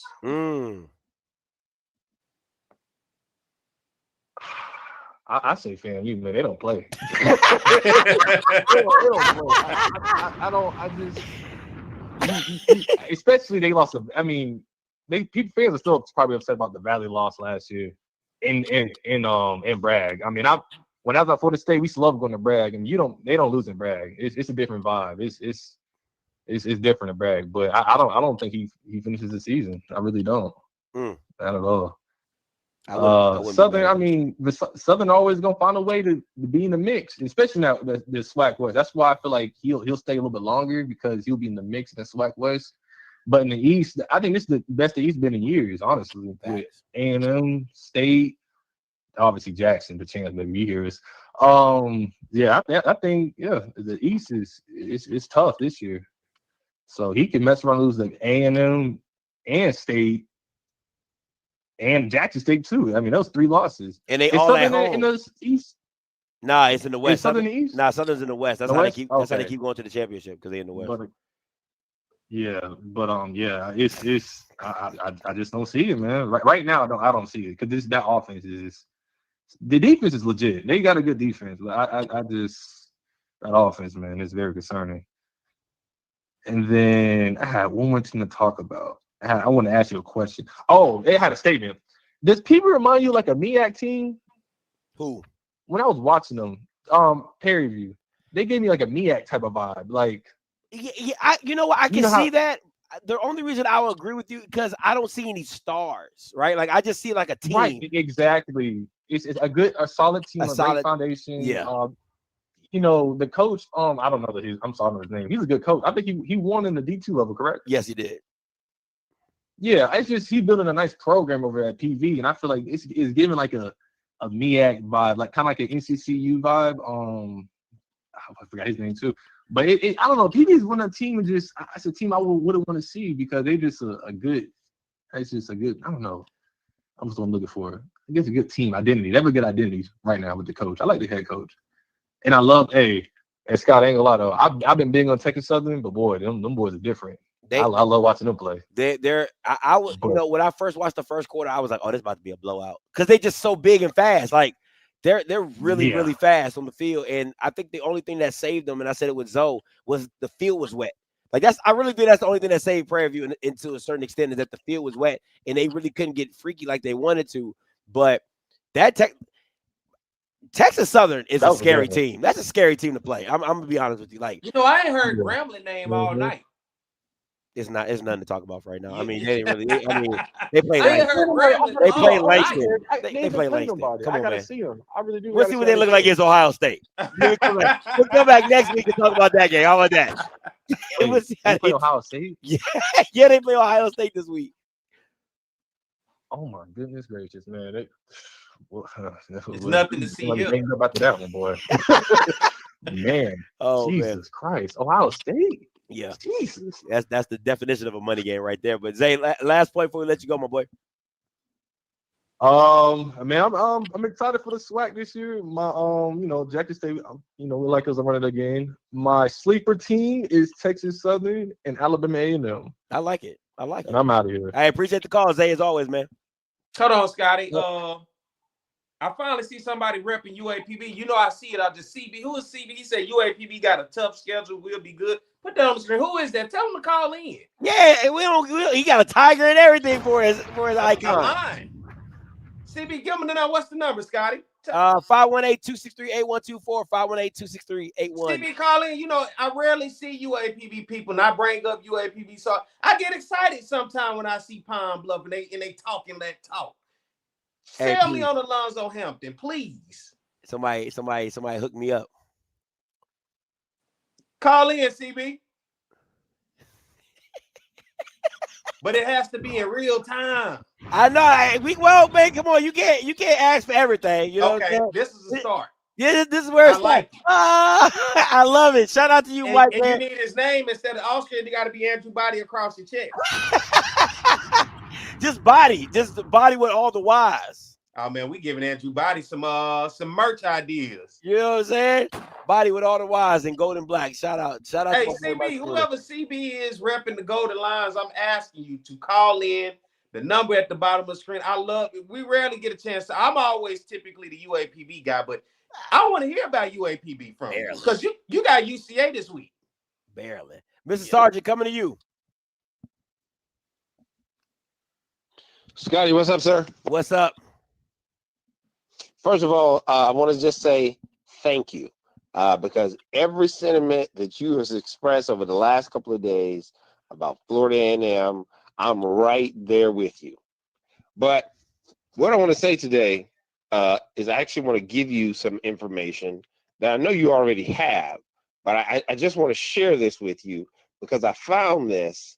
And I'm going to share this with you. So just real brief, I was driving to Atlanta, have some business I got to take care of here in Atlanta. And while I was driving, I was wanting to hear the audio of the game. Mm-hmm. Well, Verizon had like a national outage, so my phone was down. So I said, okay, well, let me pull over. So I pulled over in Valdosta, found one of those sports bars, and I went in there and sat and watched the first and the second quarter. And the thing that kept popping up in my mind is this word, one word, stubborn. Facts. Just stubborn. Now, let me give you the definition. So this is not what Larry says. This is what Webster's International Dictionary says. Stubborn. Adjective. A refusing to change one's mind or course of action despite pressure to do so. Unyielding or resolute. Obstinate. Characterized by a refusal to change one's mind or course of action. Difficult to deal with, as in stubborn as a mule. That's what I saw in the coaching space this Saturday when I was watching the game. I just knew after the first quarter, he's going to change the quarterback. Second quarter, he's going to change the quarterback.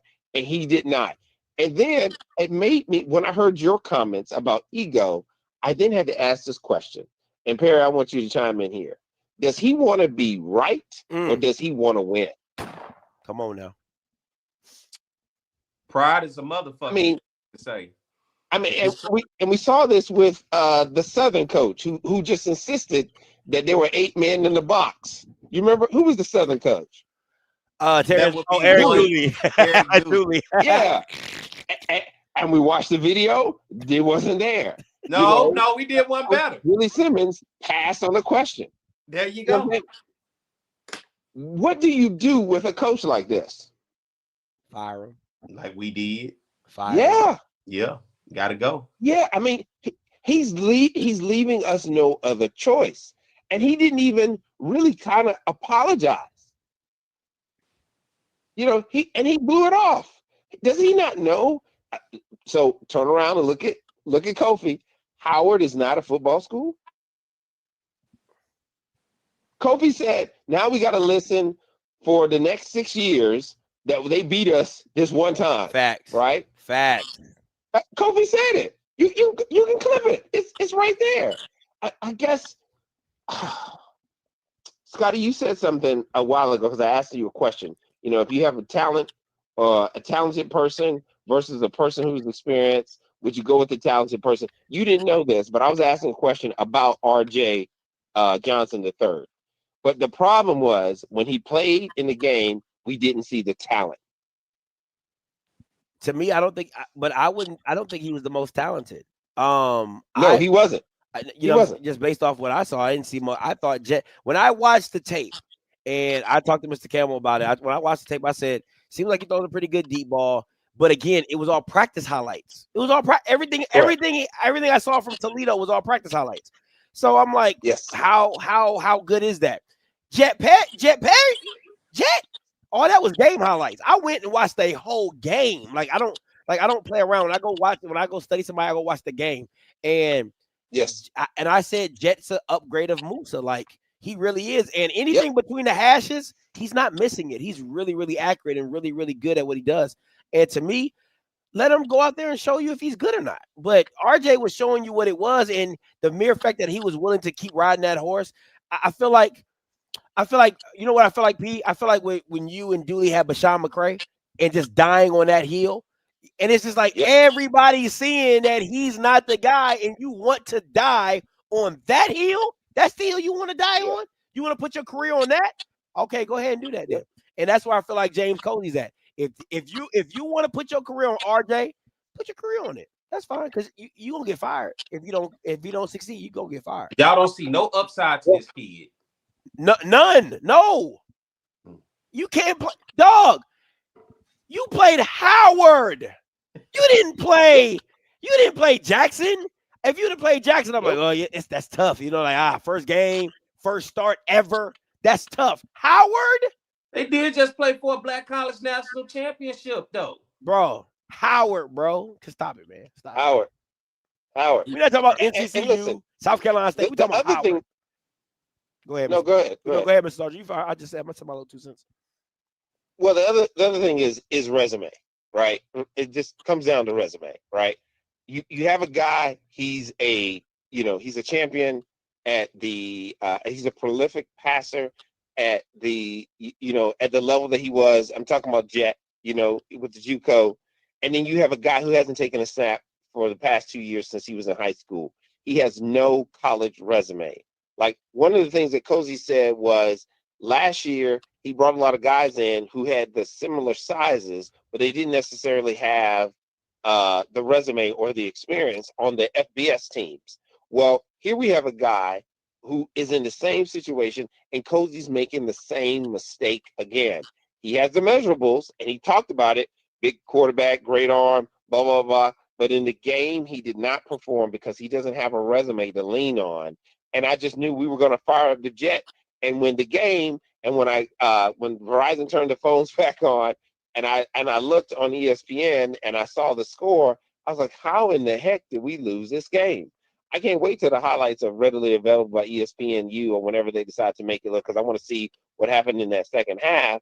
But look, I know you're hoping that the guys in the quarterback club are going to ask questions, are going to press Cozy, but they're not, man. They're just happy that they can garner the attention of a coach from FAMU, and I know they're supporting the university. But here's what happens, all right? You remember when you told us don't mess up because you get the white man in your business. You get the white man in your business. Guess who's sitting in the presidential seat waiting for us to call her to get rid of Cozy? And then she's going to use that, says, oh, you want me to take care of your problem now. And so now we have the politics into it. Well, if you want me to take care of your problem, there's something you got to do for me. And you know this is coming. That's so a great Cozy, bro. I mean, you can see it. You can see it. This is like history repeating itself. You could probably play the game that we just saw and split screen it with the Willie Simmons first iteration of the Orange Blossom Classic against Jackson, and it's basically the same thing. But even Willie Simmons played a second quarterback. He did. Cozy lacks the ability and humility to say, you know what? Maybe it's not the right thing. I want to win the game. Let's try somebody else. I'll leave it with that, fellas. And Perry, you owe me a drink because I need a drink. Well, I think we both need a drink, brothers. Appreciate the call, Mr. Sergeant. All right, last caller. I think this might be your CB person, P. It's the 870 area code? Yep, 870. 4394 coming to you. Hey, what's going on, guys? This CB. What's up, CB? Man, chilling. Here you Going go. on, Perry? Here your boy, P. He called in for you. Give me some Golden Lion news. I've been seeing you in the chat. I ain't ignoring you. I'm glad you called in. Come on. Talk to me about them Golden Lions. Look, all I know is if Valley got a chance, UAPB got a chance too. That's all I'm saying. Y'all ain't got no quarterback. I mean, shoot, y'all ain't pretty much in the same position we in. So, you know what I'm saying? We There's got a difference between Terrell Buckley and Alonzo Hampton. That is a big die. Yeah. You gotta give him credit. Yeah. Well, look, I'll tell you what, Alonzo Hampton, he know how to get talent. I mean, who saw Javonte Gibson coming? That's fair. Nobody. Fair. I mean, so he get talent. So we got talent at skill position. Anything can happen. So that's all. That's all. Though. That ain't a good argument, man. What? That's where the argument stops and begin and ends. Your trench play. Yeah, no, dog. No, bro. Come on, bro. Look, y'all struggled against Valley, bro. Why y'all struggle against Valley? Hey, if y'all was to play Valley will whoop you at PVAs. I just want you to know y'all struggled against Valley, bro. Do y'all play Valley this day? Do y'all play Valley, CB? They not this year. Oh, man, that'd have been a great game. I don't know why he comparing UAPB to Valley. Our quarterback we just got, he came from a D2 school. Yeah, you know what I'm Shaw. saying? So he getting his feet wet. So, you know what I'm saying? We give him some time. Did you watch? We got to play. Did you watch the UCA Texas Tech? next year? I mean, next game we play UCA. You know, see where we go from there, man. Hey. You know, getting his feet wet. By the time it's time for us to play in the SWAC, we're gonna be ready. Hey, CB, did you watch the Texas Tech game? Yeah. I watched it, man. I was talking in the comment section, man, and everything. But how was it? I mean, hey, it is what it is. We scored. Okay. We just shut out. See me? You from Pine Bluff? No, man. I'm from Memphis, man. I went to UAPB. Okay. I'm a graduate. So give me your thoughts on the team because I'm telling you, we don't get to hear from UAPB often. Your thoughts on the season, honestly. I mean, I really want to know because I'm not high on Alonzo Hampton. It's nothing personal. It's strictly business. I just think a coach coming into year 3 of the program, and I know it's a rebuild, and it's a tough rebuild. I just don't see the trajectory going. I saw more in Valley in game 1 under Terrell Buckley in game 1 in year 1 out of the fight out of them than what I've seen with UAPB. And I understand every year it seems like teams coming to Pine Bluff and they pluck players from UAPB. Tarleton did it. Alabama State did it. Jackson State did it. Alabama A&M did it with Mekhi Higgins. Oklahoma came and plucked. It's hard to keep players, but for me, what do you see under Alonzo Hampton and this team that was picked to finish at the bottom of the SWAC West? What do you see out of this team? I mean, with UAPB, man, we gotta take what we can get, man, honestly. So I remember Monty Colvin, man, he ended up winning the SWAC, man. But he stayed there years, man. It took him years to grow and, you know, get his right staff, find his right quarterback, his right defense. Remember my guy Jigger, back then he was the MVP, you know what I'm saying? So, you know what I'm saying? So that was my roommate back then. So, you know what I'm saying? So I'm thinking with Alonzo Hampton, man. I'm just saying, keep building, keep getting talent, and hopefully you convince the people to stay or whatever group. Maybe you can get, one little magical run that UAPB do. Once every blue moon. That's all I'm looking for. You know what I'm saying? I ain't trying to put too much expectation on it or not. If he leave, he leave. If he don't, he don't. You know what I'm saying? I just stay there and build something because everybody don't want to come to UAPB. But I love my school. I represent it well, and that's all I got to say about it. All right, CB, man. It was great seeing you in the chat, man. Keep coming back, man. Wins, losses, and draws, it don't matter. Keep coming back. Yeah, no problem. All right, bro. Appreciate the call. All right, last caller. Wayne, coming to you. What's going on, Scotty? What's good, Wayne? Talk to me. Ain't nothing much. Hey, I was trying to get in on that Jacobian conversation, so I don't mean to take it back to that. No, you good. Go ahead. Do your thing. But I just need these folk to pump their brakes on this Jacobian Morgan panic, man. Let's put this thing in context, first of all. Put it in context. His first year there, the injury that forced Jason Brown into the starting position, right? Yeah. So the man come back, the end of the year on that. He come back this next year. You got McCoy coming in, a new toy, fast legs. He really fit what TC want to do with that running game. So of course he gonna try him out. He gonna play him a little bit. So the guy still threw for 2,200 yards with 2 extra games. With games that he was getting shuffled in and out. You know what I'm saying? Then he finally get in. Now I'm gonna keep it real. I think that Grambling game that we lost, TC lost that, which is my guy. But I'm gonna call a spade a spade. I got you. Starting McCoy in that game kind of lost the team a little bit. The defense was playing what it was supposed to, but it kind of fizzled out with the offense production. So what I'm trying to say is now he coming to his full season with weapons. He threw for 2,200 yards last year, being shuffled in and out of the first 3 games, trying to see what TC wanted to do at quarterback. 2,200 yards, 63% pass. He did it, had a couple of bad games. The Southern game, he was injured. He had a bad game. Everybody want to harp on that game like he just was bad. But if you look at his good games, all his good games outweigh his bad games. Get a man an opportunity. Now he got weapons. 2,500 yards with these weapons that he got right now, bro, is he going to walk that down. Okay. So just chill off this first little game that he had to work with his new little weapons and trying to figure things out. Give him a chance. Remember what happened last year? Hold on. Everybody was questioning him out of that Southern game. He came back in that Celebration Bowl. You're did his thing. You're doing a lot of hypos. I'm gonna give you all facts, right? Last year in 2020, I'm looking at all his games. Last year, his best game was against ULM. He went 23-28 with 228. After that, I'll skip over the little D2 game because he didn't really do well at that. Southern, he threw for 153. Graham, he threw for 139. That's the in and out with Cam. Texas Southern, he threw for 185. A&M, he threw for 226. FAMU, he threw for 155. Bethune-Cookman, he threw for 138. UAPB, he threw for 187. Mississippi Valley State, he threw for 76. Alabama State, he threw 120. Alcorn, he threw for 211. What I am telling you is this, and let me tell you the games that he threw. Against Alcorn, they put up 48. Against Valley, they put up 51. Against UAPB, they put up 41. Against Bethune, they put up 37. Against FAM, they put up 35. Against A&M, they put up 45. And against Texas Southern, 43. A lot of those did not come from him.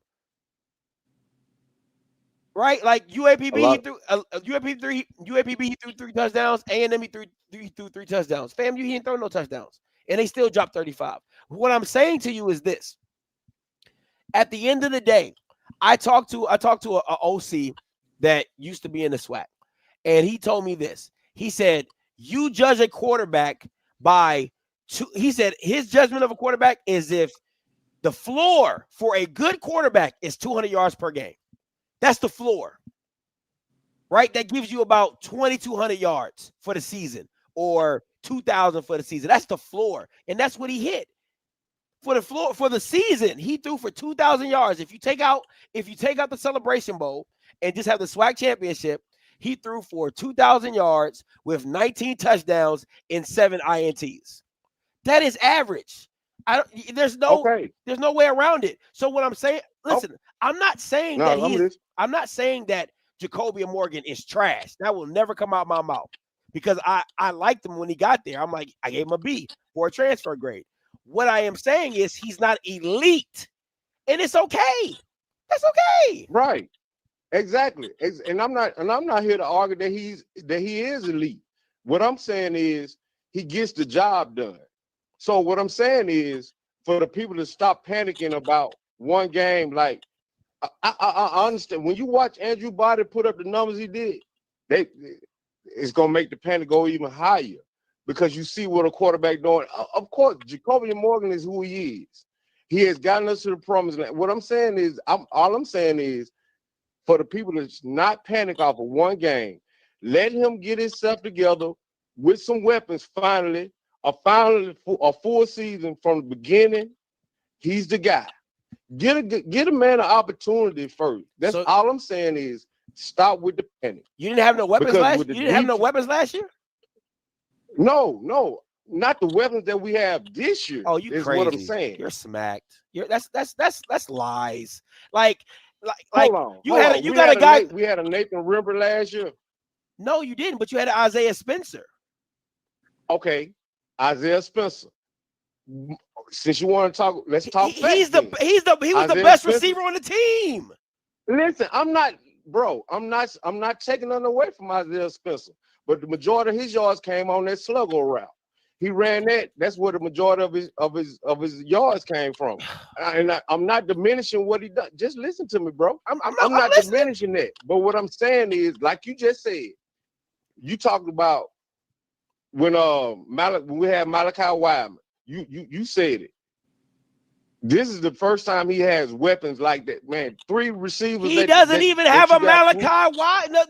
This is lies. Like bro. No, this is lies.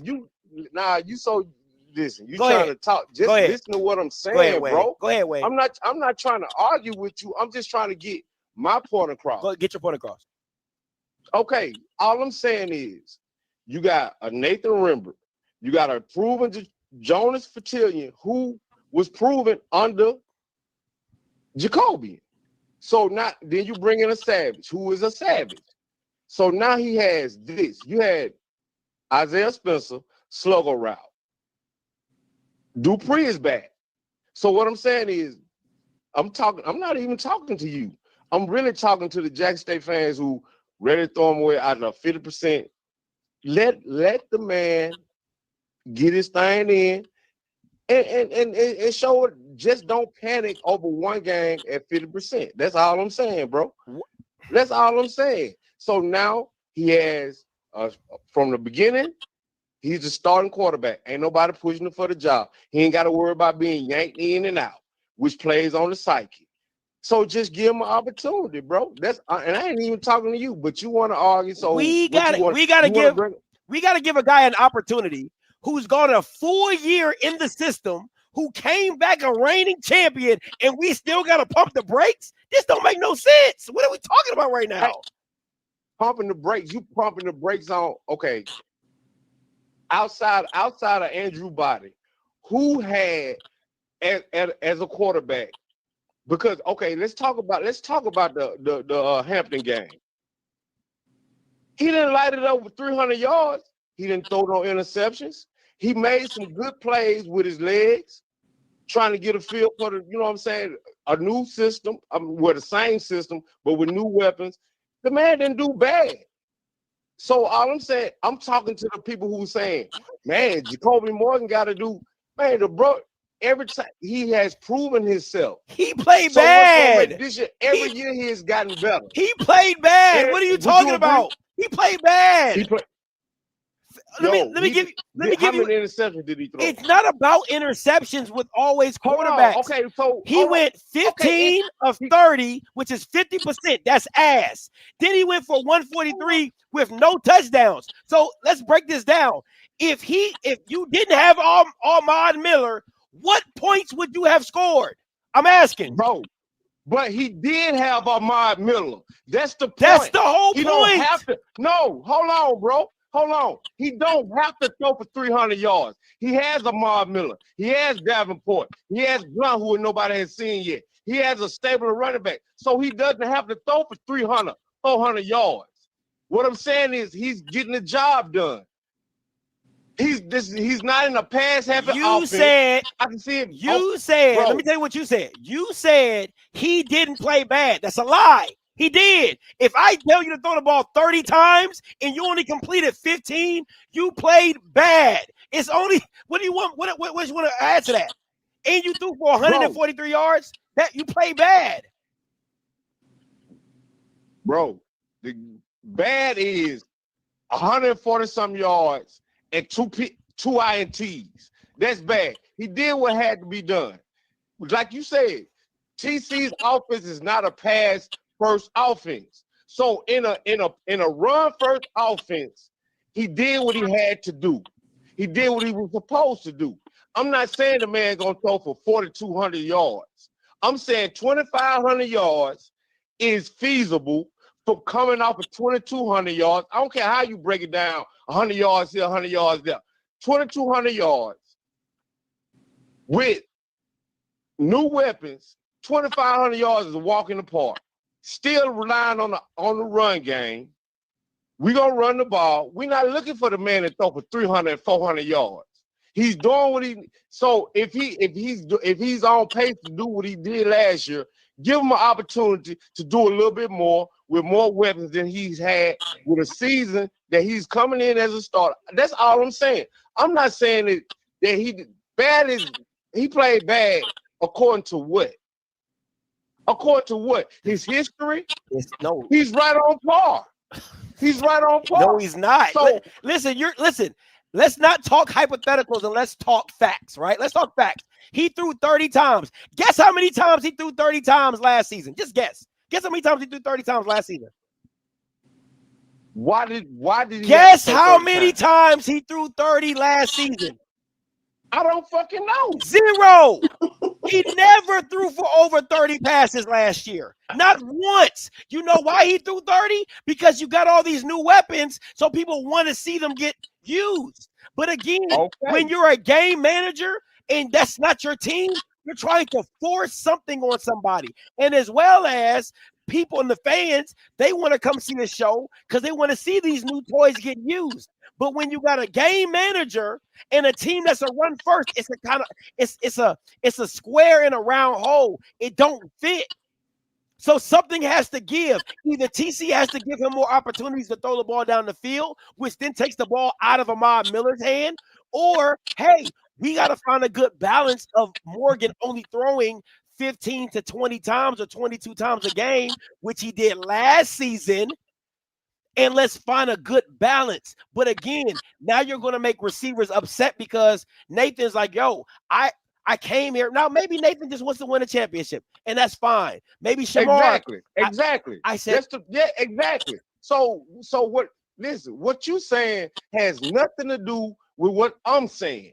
What I'm saying is, if he did it last year with what he was asked to do, then okay, maybe they throw it 30, but that's one game, bro. So if he go just okay, let's just say they average 30 pass attempts a game from last Saturday. Do you or do you not think do you think he'll stay at the 50% range, or do you think he'll get better? Because keep in mind, he has gotten better. He has progressed from day one when he came in, being injured, coming in at the last part of the season, coming in last year, being shuffled in and out of the rotation before we say, okay, we're going to go on settle on you. And then I lead you to a celebration bowl. Once you settle on me, whatever they ask him to do, he's gonna excel at it. Now, if they average 30 attempts a game, Do you or do you not think his progression would? Do you think he'll stay at the 50% range, or do you think he'll get better as the season get along? I think he'll be below 60% completion. Wherever Okay. wherever that lands at. I think if they keep him in the 30 range, he won't be above 60%. That's where I'll give you that. Okay. So let me ask you this. So if he stay at that, if he stayed right there, same thing he did Saturday, with 283 yards, 280 plus yards of rushing, which was what we hang our hat on. Do you think because keep in mind, regardless of what you say, he threw no INTs. He did get out of the pocket a couple of times and make some. He's a game manager. He's not a 400-yard passer. We both agree on that, right? Yep, you're right. Yes, you're right. So TC is not. So we're not looking for that from him. So that's what I'm telling people to pump their brakes on. Is like, what y'all thinking? This, bro, we got a stable of running backs. So when they do key on the run, all he has to do is make the right passes to the right receivers, and that should have turned into whatever it turned into. From the, you know what I'm saying? So come on, bro. That's when I say pump your brakes on Jacoby Moore, like off one game throwing 50%. The man has always been 60 up in the mid 60% You're range. right. You're right. In his completion. You're right. That's correct. That's all I'm saying, bro. That's all I'm saying.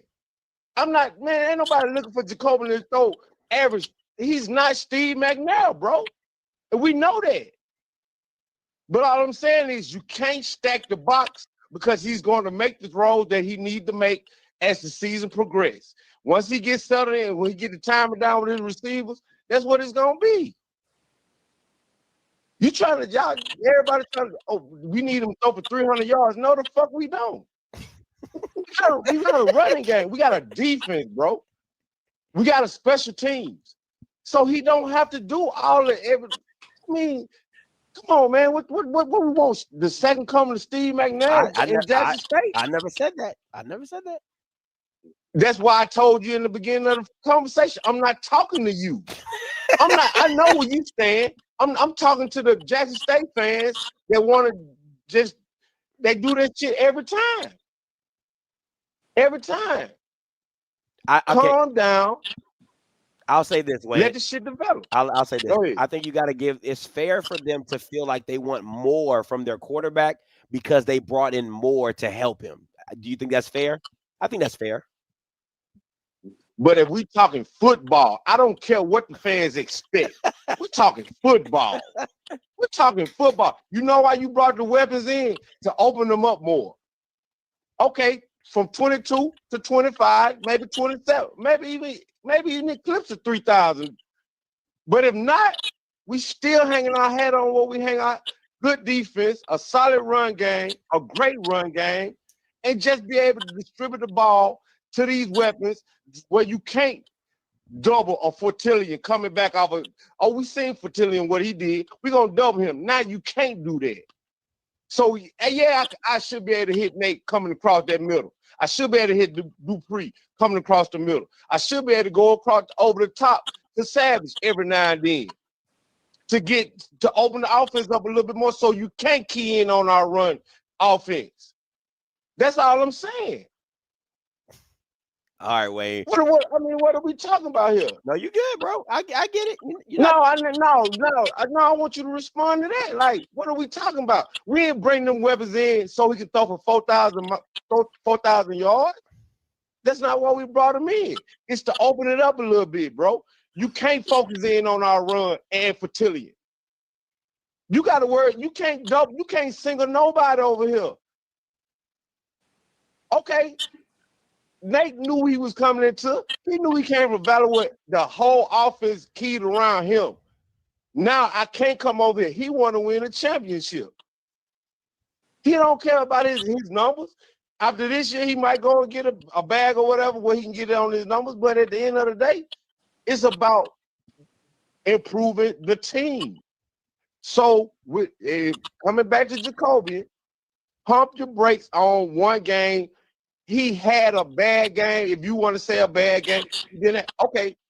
First of all, You say he played bad all year last. So was he average? Was he right on par Saturday? He was actually worse. So do you think he go? So do you think he gonna get better as the season go on, or do you think he gonna just tail off? I don't know. I think what you listen. If you're asking him to do more, I think you're going to get a worse result for Jacoby Morgan. If it doesn't fit within what's comfortable for him, then yeah, you'll get a great game manager. But if you ask him to do more, if they shut down the run game and you're asking him to win the game with his arm, I think that's where every team should go into the game feeling like, hey, we got to make Jacoby Morgan beat us. And so go ahead. I'm sorry, my bad. No, you're fine. I'm sorry. So how they gonna shut? Only way they gonna shut down that run is if they stack the box. That's not always true. Do you think Jacoby? That's not always true. You have teams that have good D linemen and good linebackers, and they feel like, hey, we don't need to. You get what I'm saying? Like, look at this. What team on the schedule has that? Let me see who's on your schedule. No, you know who on the schedule. What team? No, I don't. I'm about to look at your schedule right now. Can stop the defense. Okay, I'm listening, but I'm just saying they're gonna have to, and it's gonna open it up. So now you go to what they give us. Okay, so take what the defense gives you, bro. That's what a game manager does, right? You take what the defense gives you. If you gear up to stop our run, he's good enough to make the throws to these weapons to make them bag off. Can I answer your question? Can I answer your question? All right. So teams that I think right now can stop your run with their front seven, I think Alabama A&M is a part of that. Of course, Southern Miss is a part of that. I think Alabama State will be a part of that, and I think FAMU will be a part of that. I don't know about Gramblin's defense. I haven't seen it in totality yet. But I think just a team that doesn't really need to stack the box. Now they might want to, but I would say right now does not need to. I will go FAM, Alabama State, A&M, Southern Miss. Now, Alabama State, I think as the season goes along, we'll get more answer for that. But I think A&M and Florida A&M, I think they have really good defenses right now that I can say, yeah. And then, of course, Southern Miss, I think they're better D-line than you. So that's what have you seen that says that, if you don't mind me asking? Well, I mean, Alabama A&M played really well against Arkansas, got some sacks, got some tackles for losses against them.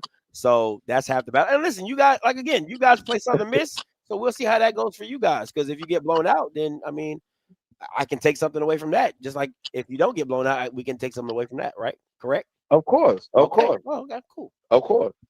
But we'll see how it play out. But all I want to do is just tell Jackson State, the nation of Jackson State, to just pump your brakes and stop panicking. If you want to talk to the Jackson State Nation, go to Mr. Emotional's channel, and then you can talk to the whole nation over there. No, I'm talking to them on your channel. Why? They not over here. They not over here. There's a couple of them over because they didn't called in. A couple? A couple ain't the nation. The ones that was panic. The nation. You can happily go over to Mr. Emotional's channel and you can talk to the whole video.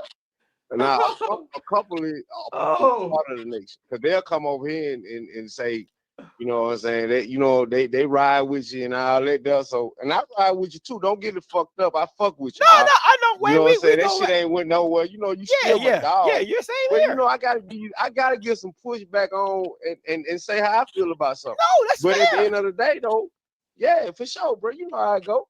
But at the end of the day, I'm gonna come back to you. Later on, when Jacoby do what he need to do, and I'm gonna come back and I'm gonna have this conversation with you. Make sure you keep that same energy when he lose. If he lose, keep that same energy though, bro. Man, listen. If we lose, I'm still gonna come talk to you, and I'm gonna tell you what you know what I'm saying. What I felt we did wrong. At the end of the day, that's fair. You feel what I'm saying, bro? You know I ain't a homer to the point where I'm just gonna be like, bro, we lost, but you know what I'm saying. No, it ain't like that. I'm gonna be like, bro. We fucked up. You feel me? Come on, man. You know how I go. That's fair. Listen, as long as you keep it both ways, I'm straight with it. You know, man. Come on, man. You know I am, bro. You know I am. All right, man. Appreciate the call, Wayne. Anytime, Brody. For sure. All right, man. Already. All right, P. That's why they fight in the stands at Veterans Memorial right there. What you gonna do if you sit next to him in the stands and he off there drinking and something happening and you trying to watch the game and he arguing about what's on? What you gonna do? You have to just get up and walk away. I'm gonna argue back. Now in person, that's gonna turn into something. I feel like he gets up and gonna get on you. Yeah. That was funny though. I enjoyed it. You asked for that. Yeah. That's what makes the show. I loved it. That whole little thing. Hey, I was enjoying the convo. Both y'all was making points, but both y'all was really saying the same goddamn thing. I don't know what just happened, but y'all was saying the same shit. Y'all just was saying it in a very unique way. Yeah, that's right. Yeah. Listen, I enjoy that call. Yeah. I stay away from them fans right there. That's why you can't take your ass to Jackson. It's about 2,000 more of him. Oh, easily. And you can catch them all at the coat meeting. You know, it's so bad. Somebody tweeted out something, and the thing that kills me is like, why do people care about who comes on my platform if you don't like me? Like that's the most baffling thing to me. Hold on, break that down to me. What you mean? So somebody commented about Zoe on Twitter and was like, "Oh, your favorite historian won't do a show, but he'll go to the ops and he'll do a show with them and what." I'm like, bro, why do you care? Why do you? I never understand this stuff. And to me, at me, like if you're gonna talk about it, at me, so we can have a discussion. It'd be the females. It'd be the females, and that's why. Listen, that's why I had to get out those SWAC groups because it's not the guys, it's the females that are the worst part of the SWAC groups because they will say whatever they want, and if you respond, they be like, "Oh, that's some hoe shit. You don't talk to females like that. That's some hoe shit." Oh, they band together like a pack of wolves. Dog. It's crazy. So it's like, for what? For what? So you the ops? Why? Because I don't like Jackson State. But what they got to do with Zoe? He loved Jackson State. So what's the problem? I don't know. You got Mike Reed. Mike Reed went to fucking Valley. And love Jackson State. So what's the problem? I mean, I didn't even bring up Mike Reed to say, "Hey man, we beat your alma mater," because he wasn't even gonna claim it. He went to the vet before he went to Itabena this weekend. Facts. That's crazy. And he did 4 years at Valley. You know, he did 2 at Jackson. That's crazy. He went to the vet before he went to Rice Cotton Stadium this weekend. That's crazy. That's crazy. But that's what I'm saying. Like, so they mad because you don't like Jackson and you talk your shit against Jackson, but Jackson people still fool with you. I guess. I don't know. You don't like Southern, but I fuck with it. You know, like, hey, it's not that I don't like Southern. Listen, no other school has the vitriol that I have for Jackson State. Like, it's just not the same. Like, Southern is like, when y'all, it's all the backdooring championships and bragging. That's what I'm saying. Be happy for me. Backdoor not be happy for me. Hey, come on, man. Like, you tripped, slipped, bumped your head, like woke up in a championship game. You're like, oh wow. Like, why should I be happy for that? Hey, come on, man. No, I'm not. Niggas win the lottery every day, B. You know what I'm saying? Like, you won it like back-to-back years. Like, nah, man. Janitor buy a lottery ticket and he richer than the whole company now. I mean, it happens. So they just mad. So they really want you to be exiled from Jackson State. If you don't like Jackson shit, nobody from Jackson fool with you. Basically. That's pretty much that. Literally, that's how they feel. Like the psychos. Like, some people are sensible, you know what I'm saying, so they get it. But and listen, for PV, I just didn't get the hype. Like, I'm like, bro, y'all got 12 fans. Your Bama's barely show up for your own stuff, and now you finally got a real coach. And now I'm kind of excited for you guys. Now they're like, oh, Scotty, you're the 13th fan. Don't put me in that. Don't I got a question. If that's the case, then this ain't to Zoe. But then if you don't like Jackson, why Zoe fool with you? Because I'm a real nigga. Like, I'm a real. That's all I'm saying. That's Like, like, I'm a real dude. Like, you know what I'm Yeah. saying? Like, it ain't like, you know, Zoe's my guy. You know what I'm saying? Like, I'm gonna and look that's out my for my whole guy. point, because if it was true, Zoe wouldn't fool with you if that Nah, was he the wouldn't case. rock with me at all. Mike Reed wouldn't. Mike Reed was in here with the whole suit and a tie the other day representing Jackson State. I thought he was Ashley Robinson Jr. Shit. You couldn't tell me he wasn't on the staff. Like, he don't pop the meetings off with a prayer. Mike Reed come in and give us a prayer. You know, associate AD. You know what I'm saying? Yeah, I mean, and if anything, okay, so let's put it like this. You got two guys from Jackson State that do shows. If anything, isn't that helping Jackson State? Sadly. Every time I see Zoe on here, he got a JSU hat on. And he gonna have a button up, a Jackson State shirt. He gonna always rep. He gonna always rep. Mike Reed come J State. So I mean, what's the problem? You J State, it look like you still support it, because I think if you didn't really truly, if you really hate, you wouldn't do no J State. Bro, I was at this all. close. Let me tell you something. When I tell you I was this close to shutting that show down, like I really was done with it. Listen, if Key was up right now, I would bring my wife in here and tell you, like, I was done with the show because it wasn't worth the headaches, like of just the people that was like hitting me up and DMing me, all that type of stuff. But again, it was a coach from Jackson State that reached out to me, and he was like, Scotty, man, I really enjoy your show. He said, you know, I know you don't root for us, but I just love seeing you and Mike go at it, and I love your insight, and you guys talking about the show is fun, it's exciting, it's invigorating. And he was like, you know, there's a lot of people that do shows, but they don't it's not as fun, it's not as entertaining as what you and Mike do. And him reaching out to me and sending that to me in a voice memo, it really touched me. And that's the only reason I brought the show back. It's the only reason, I swear to God, on everything I love. It's the only reason I brought the show back. Because I was done. I told Mike, I said, Mike, I'm done, bro. I'm good.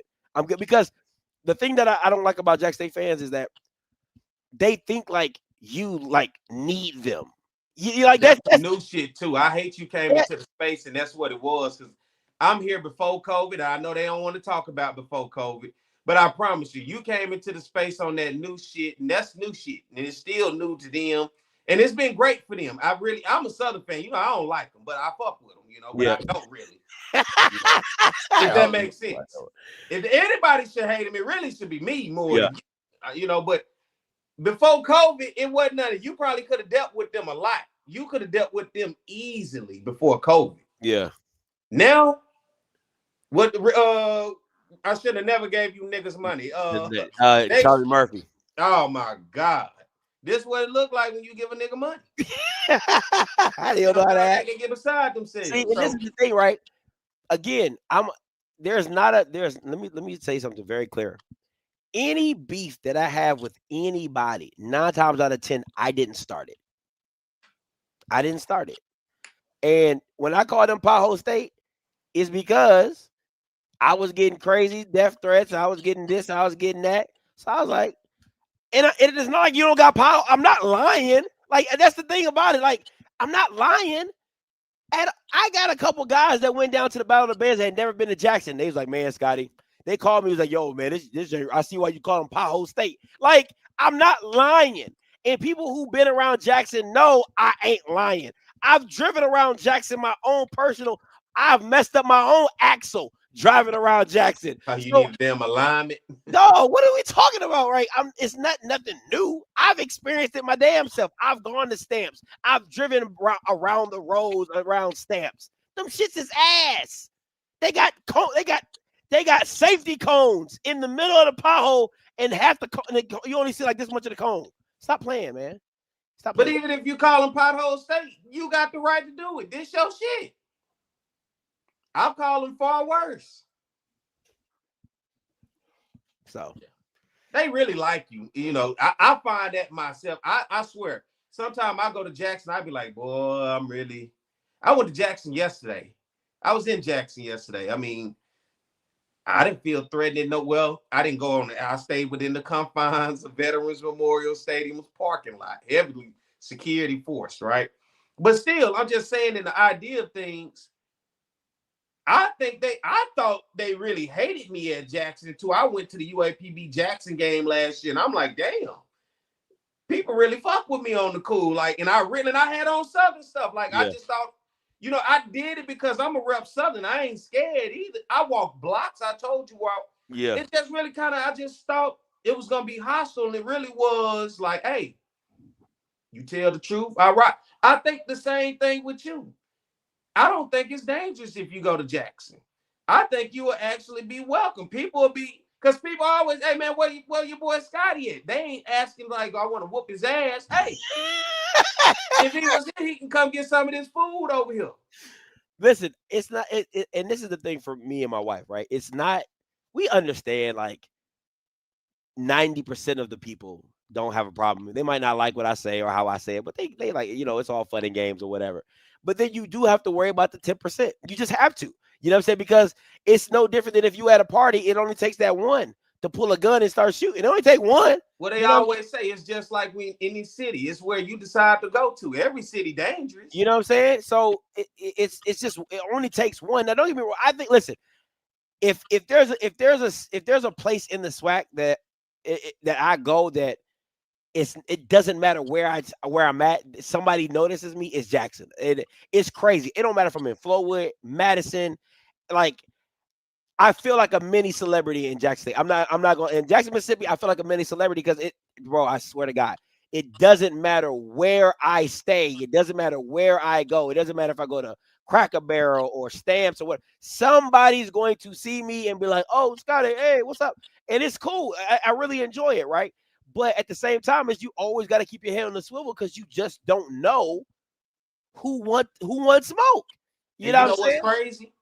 I tell you some real shit. I get more love in Jackson when I go around Jackson State than I do around Southern. That's crazy. That's what blows my mind. That's crazy.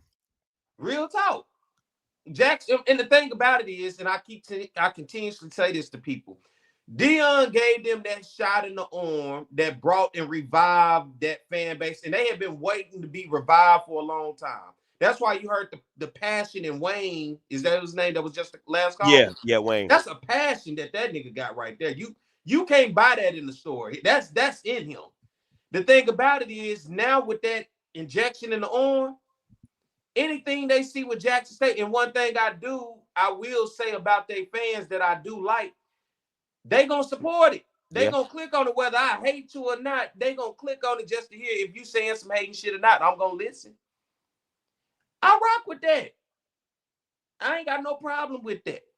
But maybe you take a 1% that's saying those few things, and they, like I was seeing people saying this guy don't represent us, this, that. I think it's that 1% that seem to blow this whole thing up and make it look like it's something that it ain't when it comes to them. I think people respect your entertainment when it comes to I respect it because hell, I say the same shit when it comes to there's two niggas they looking at that don't like Jackson. And I hate losing to him. I do, Scotty. Like it bothers me. It irks me in my appendix. I don't even know where the appendix at in my body, but it hurt me into my appendix. But at the same time, they know what comes with it, and people love the banter. That's what makes this space. That's what this so entertaining for. I love the banter. I love to talk shit. Where else you gonna go when they talking like this?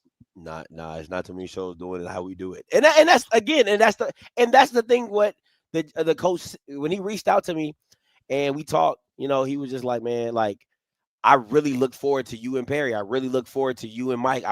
Because you guys just do it differently. And for me, that's always what I want this off script to be about, is to have fun, do it differently. You know what I'm saying? Not the traditional, oh man, listen, or do the cult meeting where everybody come here and cry, moan, bitch, and complain. Like it ain't that. It's like we here to have fun.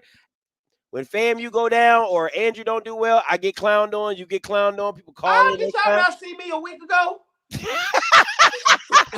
was hilarious. Did y'all not see me have to get in front of y'all? I had to take that a week ago. Woo! I can't tell you last time we beat Jackson. What, spring 2021? I gotta deal with that shit every time. But hey, it comes with the territory. I cannot wait till Southern get our shot in the arm because you think you can't deal with them niggas. Oh, See, you getting the best of Jackson. Wait till you get the best of Southern when we can get back rolling.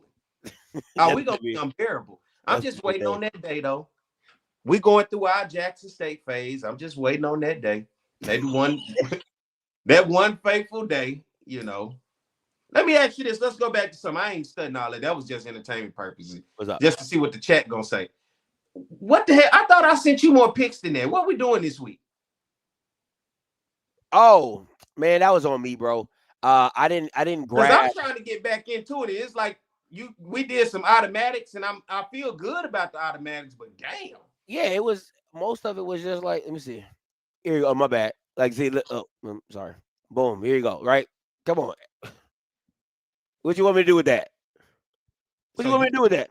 Oh. So we won off. That's all we got? That's it. I mean, what you Towson, Morgan and Towson. Y'all don't remember seeing all this. Hold on. I'm just trying to make sure when I go back and I look at this, because I tally this shit up. Yeah, I'm so trying to get back in this. I don't need no so stress. And who did you pick between? Did you pick Southern? I picked Alabama State. Okay. Before we get off here tonight, I need. Did you really think I was about to put? Come on, bro. Don't do me like that, P. What you mean? You thought I was gonna pick Southern?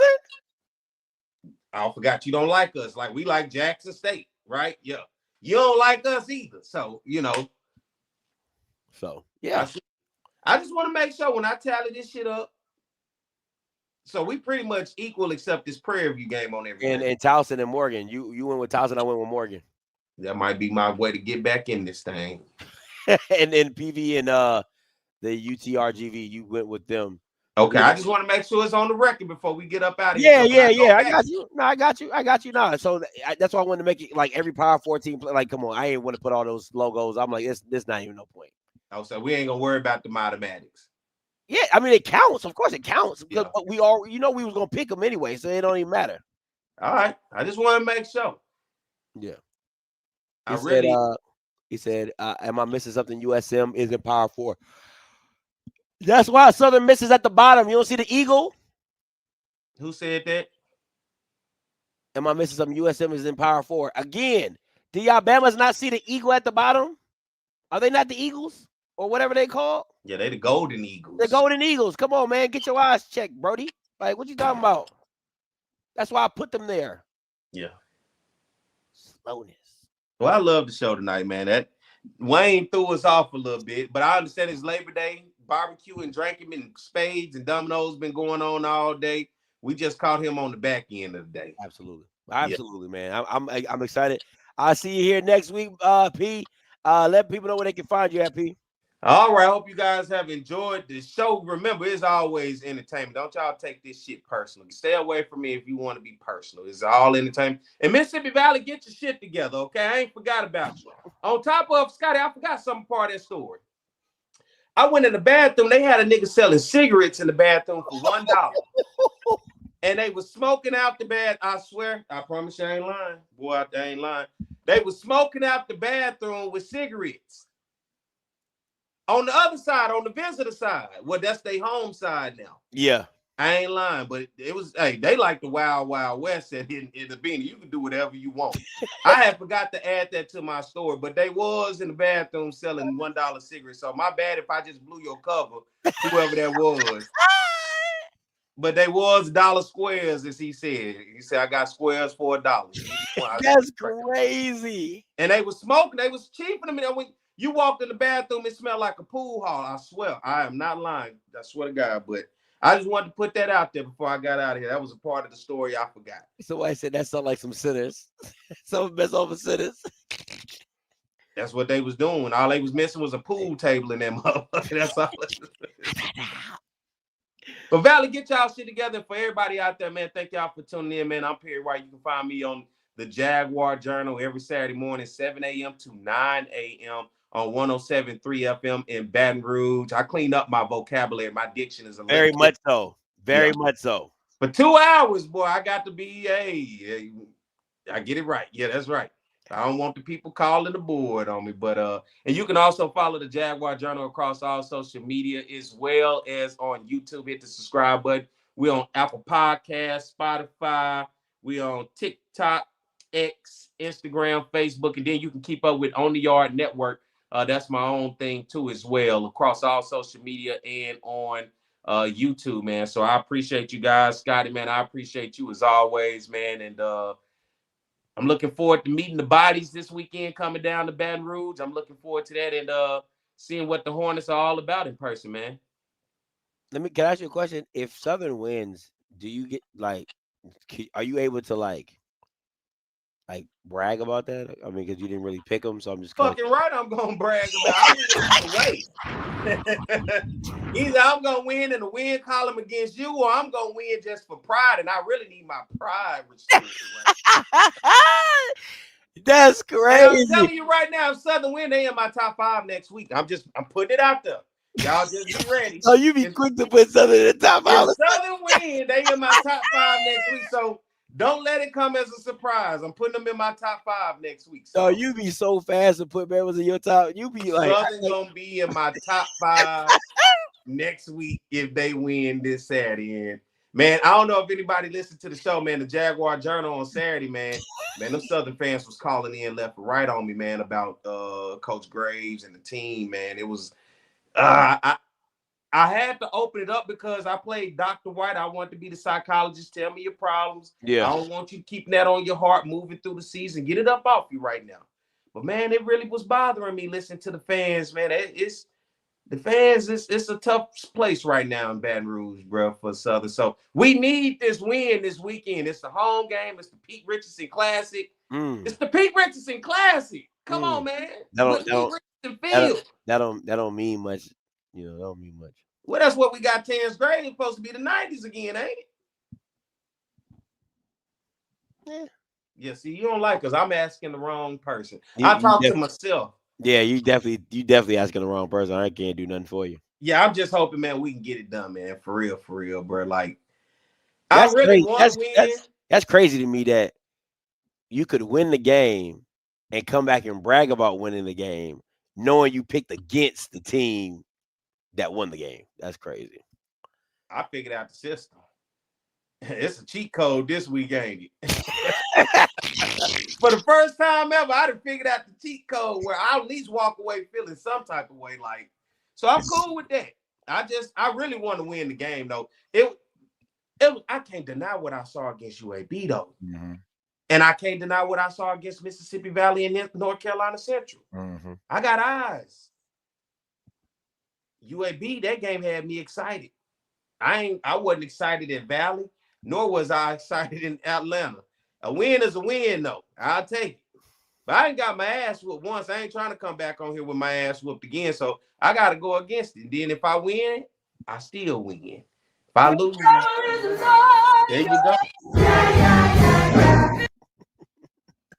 All right, man. Listen, that's wild to me. I'm gonna look at you. I'm gonna look at you differently if you come. You can't, man. How many years I've been doing this show with you, and for the first time ever, I done did this. So it ain't like I'm wishy-washy. I got a lot of respect for Andrew Body too. I really, really do, man. I got a tremendous amount of respect. So you can't look at me different.